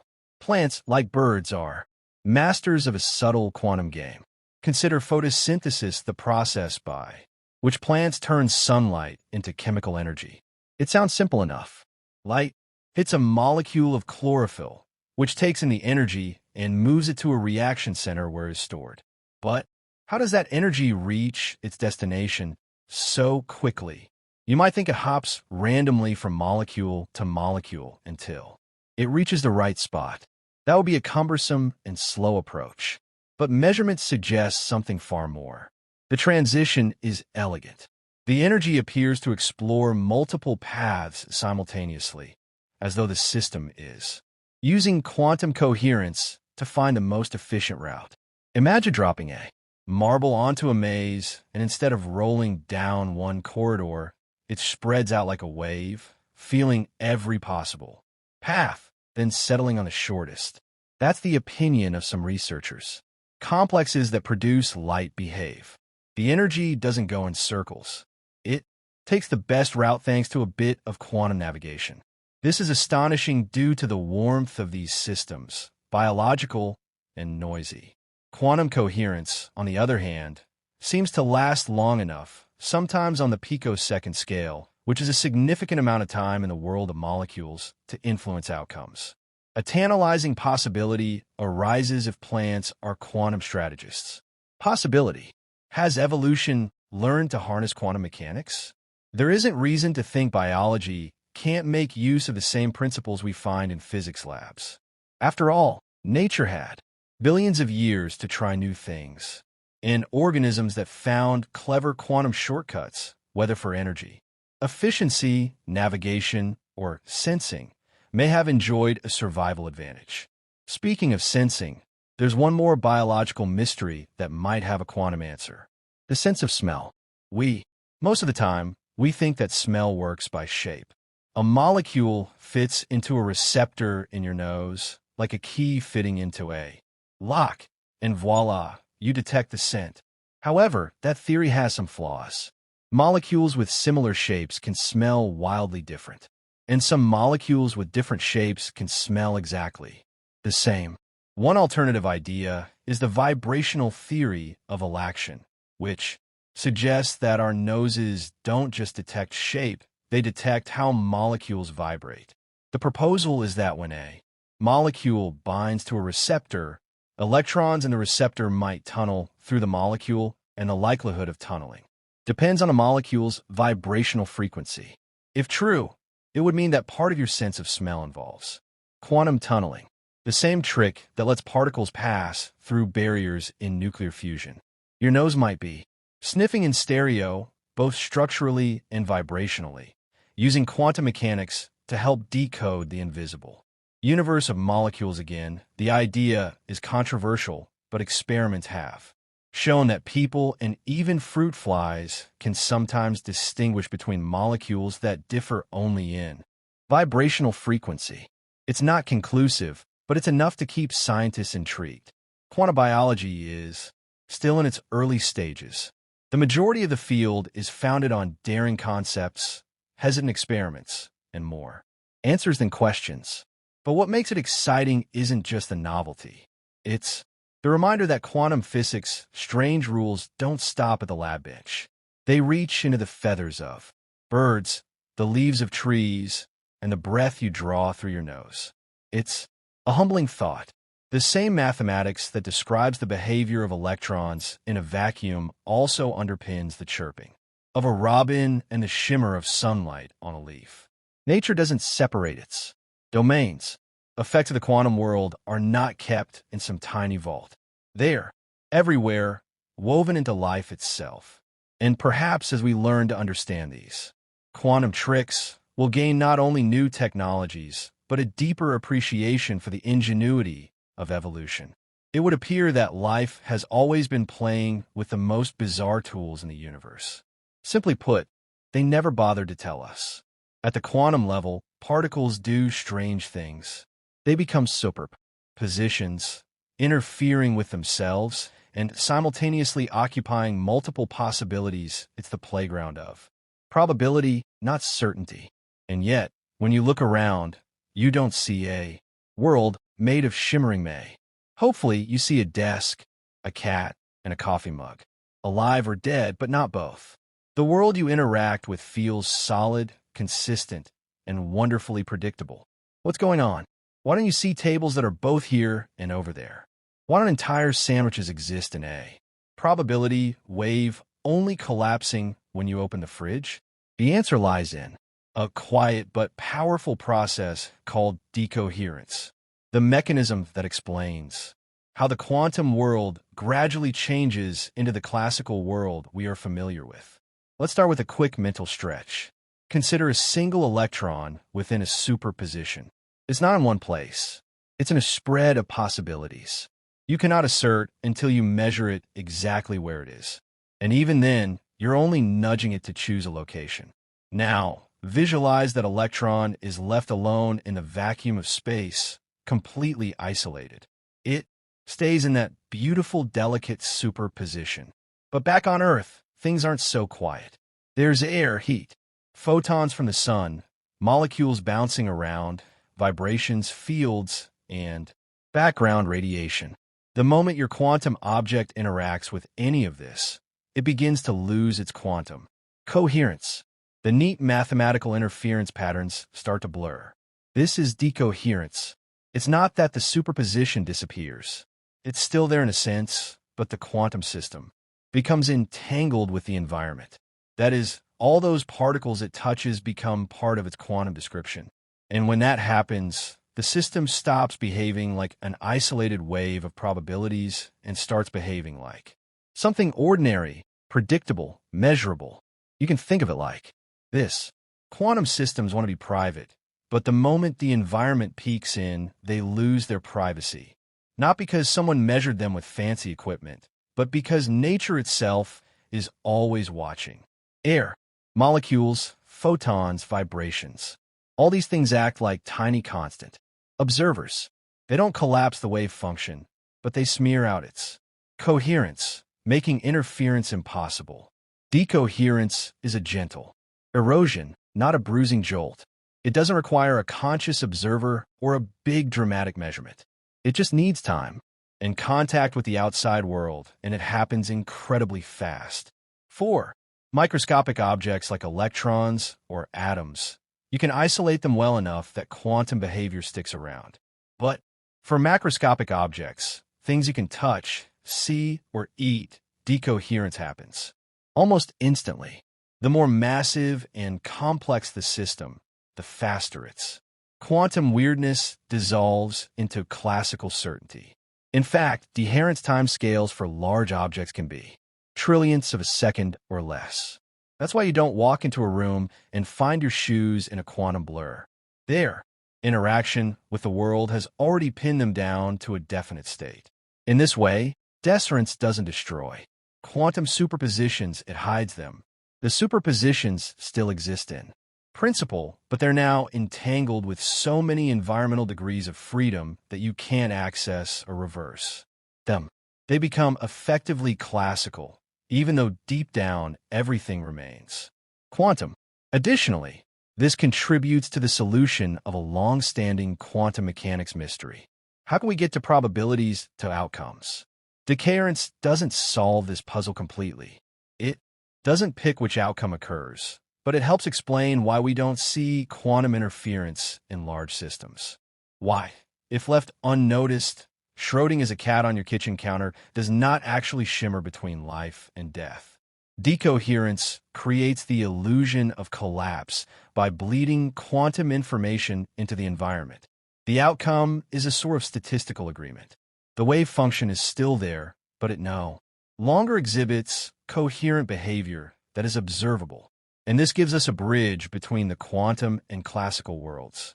Classical physics remains a useful instrument. It's how we build bridges, launch rockets, and bake solids. But beneath it all, the universe hums with quantum rhythms.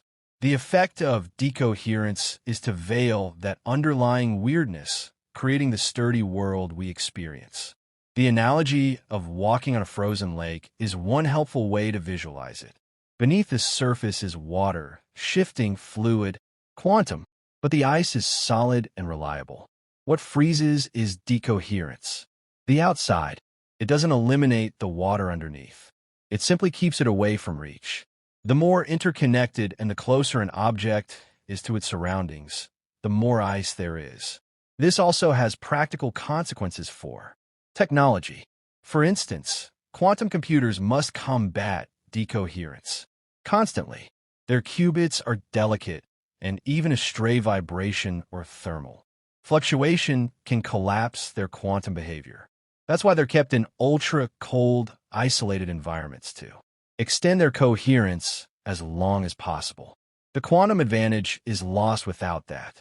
Decoherence also plays a role in interpretation. Some theories suggest that there's no need for a separate wave function collapse. Instead, decoherence explains why certain outcomes seem to be certain. It's not that the universe chooses an outcome. It's that the alternatives become unobservable due to entanglement with the environment. Even though the tree continues to fall into the forest, its echo drowned out in noise. It's worth emphasizing decoherence doesn't solve every mystery of quantum mechanics. It doesn't answer why a particular measurement yields a particular result. It doesn't tell us whether the wave function is real or just a mathematical tool, but does explain why quantum. In everyday life, weirdness gives way to classical certainty. It shows us that the world we see is not separate from the quantum world. Through continuous interaction with everything around us, it is shaped by it and filtered. So the next time you pick up a mug or open a door, you can thank decoherence for the fact that it behaves the way you expect, for taking a universe of May and presenting it as a firm handshake. It's a quiet phenomenon. There were no flashes or sparks, just a graceful, gradual loss of possibility, leaving behind the stable patterns we call reality. Imagine setting up an experiment so strange, so delicate, that the very act of deciding when to observe seems to reach back in time and affect what happened earlier. It sounds like science fiction or perhaps science confusion, but this is precisely what happens in a series of experiments that toy with the very foundation of cause and effect. They are known as the delayed choice experiment and the quantum eraser. And if you're hoping quantum physics would finally start making sense, well, this is the point where even time itself starts to shrug. The double slit is a well-known setup. Let's start there. Experiment. Fire a beam of photons or electrons or even molecules at a wall with two slits. Behind the wall is a screen to catch what comes through. If you don't observe which slit the particles go through, they create an interference pattern a series of light and dark bands, as if each particle went through both slits and interfered with itself. However, if you place a detector to determine which slit each particle goes through, the interference disappears. The particles behave like tiny guns, rather than waves. Simply knowing the path kills the wave behavior. So far so. Weird. Now let's get mischievous.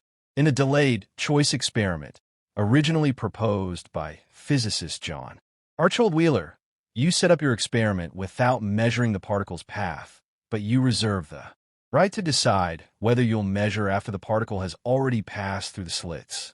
In other words, you delay your decision. Will you act like a nosy detective and observe the path, or will you let the particle remain mysterious and wave-like? Here's where it gets surreal. The pattern on the screen will match whatever choice you make, even if that choice comes after the particle has supposedly decided how to behave. It's as though the particle somehow knows what your future choice will be and adjusts its past behavior accordingly. Either it produces an interference pattern, wave behavior, or it doesn't. Particle behavior, depending on an event that hasn't even happened yet. It's enough to make a clock melt. The delayed choice experiment suggests that the quantum world doesn't commit to a specific reality until it's forced to. Not just in space, but in time. The act of observation does more than just make the outcome. It might set the course of history. And then quantum physicists said, let's make this even weirder. Enter the quantum eraser. In this twist, on the double slit setup, you mark the particles so you could know which path they took, but then you use a clever trick to erase that information following their detection. And when you do that, you get rid of the information about which path. After the fact, the interference pattern comes back. The particles behave like waves again retroactively, as though they never gave up the ghost of uncertainty. This raises a significant, unsettling idea. Reality might not be finalized until all possible information is settled. Not just the moment of detection, but also the moment we decide what to do with the information about that finding. It's like a cosmic version of Schrödinger's cat, but stretched across time. Not only is the cat alive and dead, but deciding whether it was alive or dead after opening the box is up to you. So what's going on here? One tempting interpretation is that information, not physical matter, is the true currency of the universe. In the quantum world, outcomes aren't locked in until you ask questions that have answers. Until then, all possibilities remain entangled in a hazy soup of May. That doesn't mean time travel is real or that we can change the past. Rather, it suggests that our usual picture of time as a one-way street might not apply at the quantum level. Events in the quantum realm aren't chained together by tidy links of cause and effect.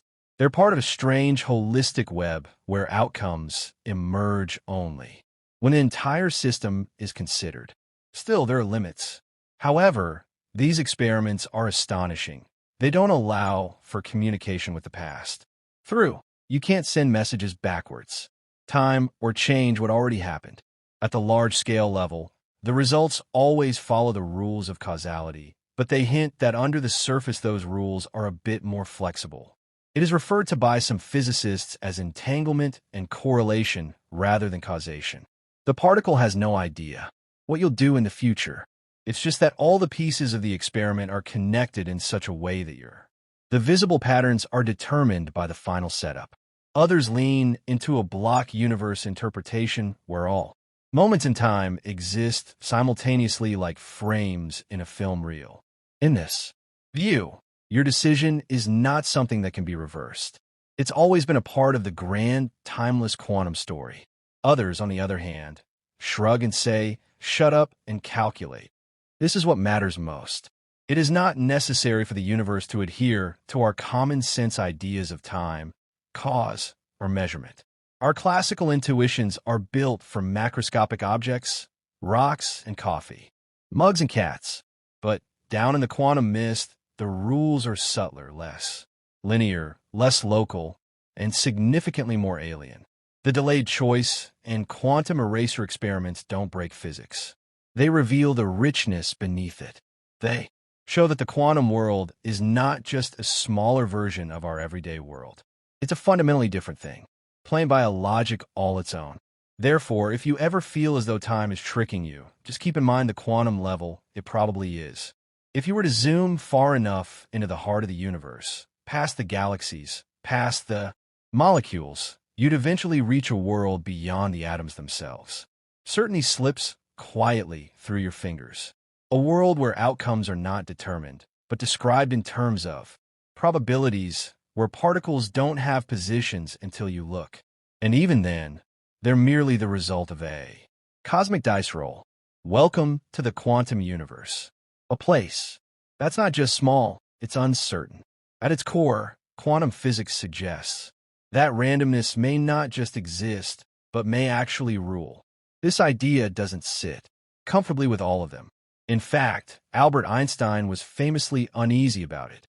He once declared, "God does not play dice with the universe," a line that's been quoted for nearly a century in every philosophical discussion about fate and physics in a cafe.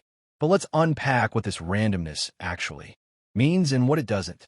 In classical physics, everything behaves like a well-oiled machine. If you are aware, position, and velocity of every particle in a system, you can predict the future with absolute precision. It's a neat, deterministic framework, like lining up dominoes and knowing exactly how they'll fall. Quantum mechanics breaks that chain. It replaces precise predictions with mathematical objects known as wave functions, which describe every possible outcome of a particle's behavior. And when you make a measurement, the wave function collapses into one of those possible outcomes. But which one you get isn't determined ahead of time. It's genuinely random. That's not a code word, for we just don't know yet. It's not the result of human error or missing information. It's baked into the structure of reality itself. The best you can do is calculate the probability of each outcome and accept what appears. Now, some interpretations of quantum mechanics, like the many worlds view, dodge this randomness by suggesting that every possible outcome does happen, just in a separate branching universe. So, when you measure a particle and it spins up, there's another version of you in another universe where it spins down. No randomness, just infinite outcomes. But even if that's true, you still can't predict which version you'll find yourself in. From your point of view, the experience is just as unpredictable. This raises some deeply philosophical questions. If randomness exists at the foundation of reality, what does that mean for cause and effect, for free will, for the laws of nature themselves? It might feel unsettling at first. The idea that the universe isn't operating on some grand script, but improvising along the way. That there's a fundamental looseness in the weave of reality. And yet randomness isn't the same as chaos. In point of fact, quantum mechanics is remarkably accurate in its forecasts. It doesn't say anything could happen. It says here's a list of what is possible and the likelihood of each. When physicists tested quantum predictions like those from quantum electrodynamics, they found 12 decimal places of agreement with experiments. That's like predicting the height of Mount Everest to within the width of a human hair. So even if quantum outcomes are random, the structure of that randomness is deeply orderly. It's a bit like rolling a 100 dice and finding that they always add to a known average. Even though each die falls randomly, the outcomes are probabilistic. But the behavior of large numbers of particles becomes so reliable that it gives rise to the laws of classical physics. Your coffee mug does not suddenly tunnel through the table as a result of this. Individual particles can. Therefore, randomness is not a problem. It's a feature. It adds flexibility to the universe. It allows for novelty. It might even be essential for life, creativity, and consciousness. Think about mutation in evolution. If every biological event was strictly determined, there would be no variation, no branching paths. But throw in a little randomness, a change in a gene here, a transmutation there, and suddenly the universe has options. Some of those choices result in leaves, while others lead to leopards. Some lead to philosophers. In the quantum realm, Randomness is the engine of variety. From its simplicity comes complexity, and it does. So without breaking the rules, because the rules of quantum mechanics are statistical, not prescriptive. Some scientists and philosophers take comfort in this unpredictability. After all, a universe that is deterministic can feel like a clockwork prison where every thought, action, and feeling is just the echo of particles obeying rigid laws. But a probabilistic universe, that's one, where the unexpected can happen, where outcomes aren't written in stone, but drawn from a deck. Of course, randomness also comes with mystery. When we observe a particle in one state rather than another, why that one? Quantum physics doesn't offer a reason. It just gives you the odds. It's like flipping a coin and getting heads. There's no deeper explanation for that outcome, just that it had a 50% chance. And this has philosophical weight. It implies that the universe is not fully knowable in the classical sense. There's a ceiling to certainty, a boundary beyond which questions don't have definite answers, only ranges of possibility. And yet, we can still thrive in that uncertainty, build technologies from it, discover its significance. Quantum randomness also ensures that no two things are truly identical. Even particles prepared in the exact same way will sometimes yield different outcomes. This insignificant flaw, this whisper of unpredictability, is what keeps the universe alive and interesting. So, perhaps the universe does play dice, not recklessly, but with an elegance so refined that it creates galaxies, atoms, thoughts, and time itself. And even though we may never completely control that randomness, we can learn to appreciate it instead of seeing it as a flaw in the cosmos, machinery, but as the soft hum of possibility woven into the fabric of everything. If quantum physics were merely a set of equations, however strange, however elegant, it might still be considered one of humanity's greatest intellectual achievements. But what really makes it is unique because it goes beyond describing probabilities and particles. It invites us to reflect on something deeper, what it means to know and what it means to be. Because in peeling back the layers of the universe, quantum physics doesn't simply reveal new answers. It reshapes the questions themselves. Reality is typically viewed as a solid, immovable, external entity that exists whether we're here to look at it or not. Quantum physics, however, disagrees, gently yet persistently. It suggests that reality exists on the smallest scales, isn't fixed at all. It's a set of possibilities like dreams waiting for an observer to nudge them into form. In the superposition a particle exists, it's not just undecided. It's all its possible states at once. A trace of probability, not one to. And when we measure it, it comes to a single conclusion, as though the universe softly exhaled and chose a story. This raises a quiet, unsettling thought. If observation plays such a crucial role in shaping outcomes, is our separation from the universe as strong as we once thought? Or are we observers, and all of it is a part of the grand intertwined dance? For physicists, these are technical questions. For the rest of us, they feel almost spiritual. But quantum physics isn't here to offer easy answers. It's not a shortcut to enlightenment or a metaphor factory for self-help books. And yet it does leave us with something precious. Humility. It reminds us that our everyday, space, time, matter, and cause intuitions are not the final word on how things work.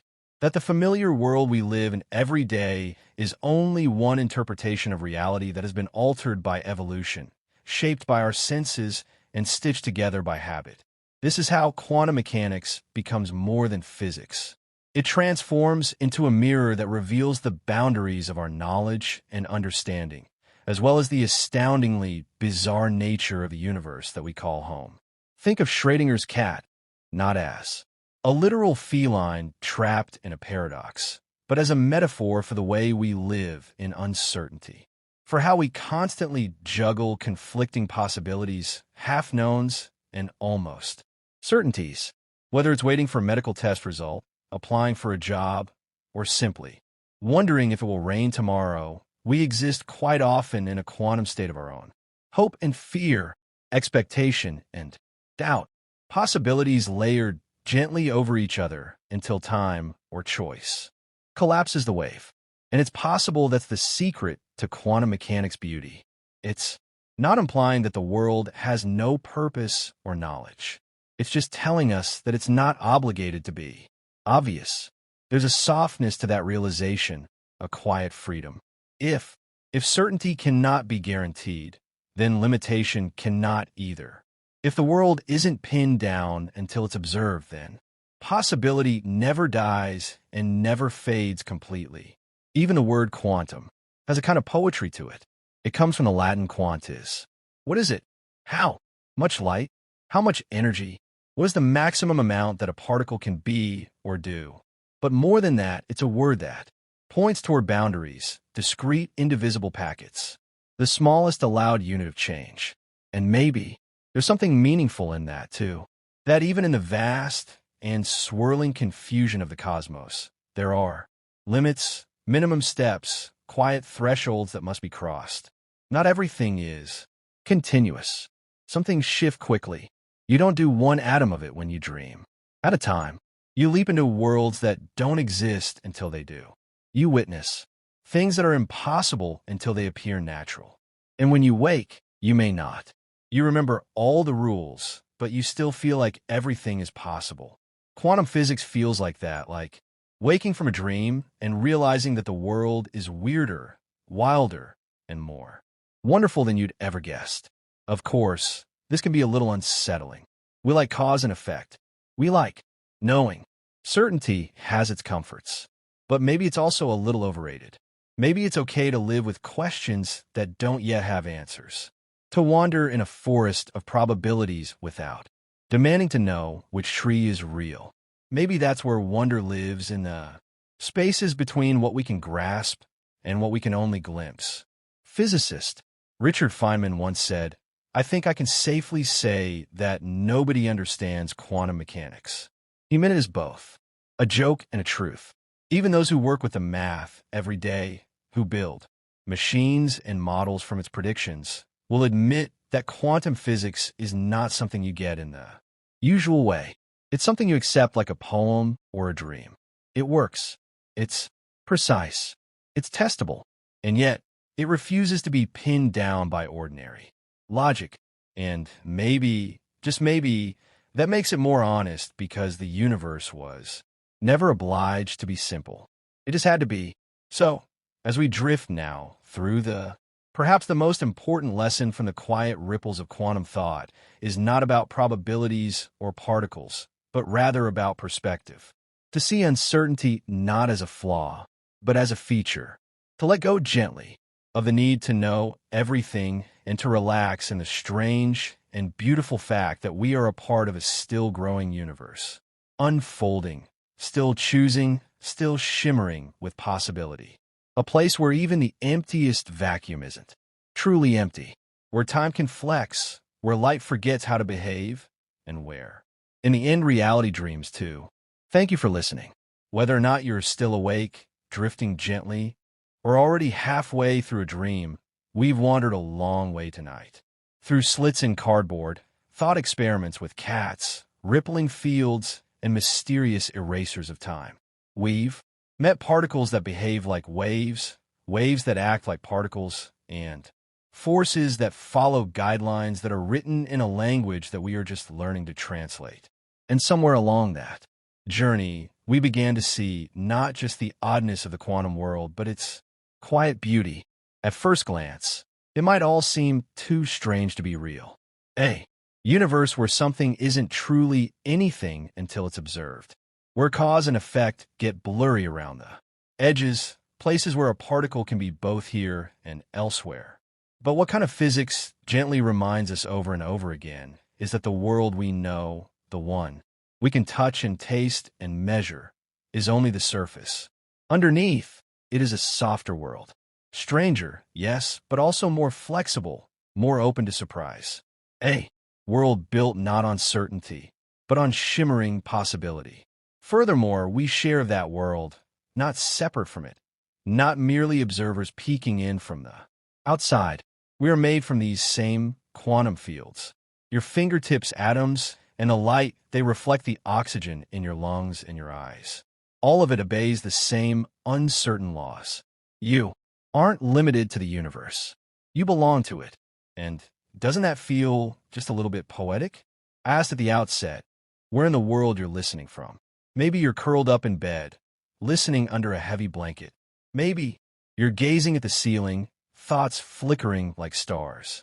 Maybe you're far from home or just far from sleep. I hope you found something gentle, strange, or just still in this journey, wherever you are.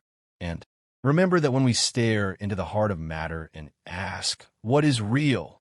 Quantum physics doesn't offer us a final answer. It offers us a mirror, a reminder that understanding something completely does not always imply profound knowledge. That questions can be as beautiful as answers. That mystery is a feature rather than a failure. It might be appealing to wish for more clarity, to want the universe to lay out its rules plainly and play fair. But maybe in this tangled uncertainty, there's a different kind of comfort, a gentle honesty that demonstrates that you do not require all of the answers to feel at home here.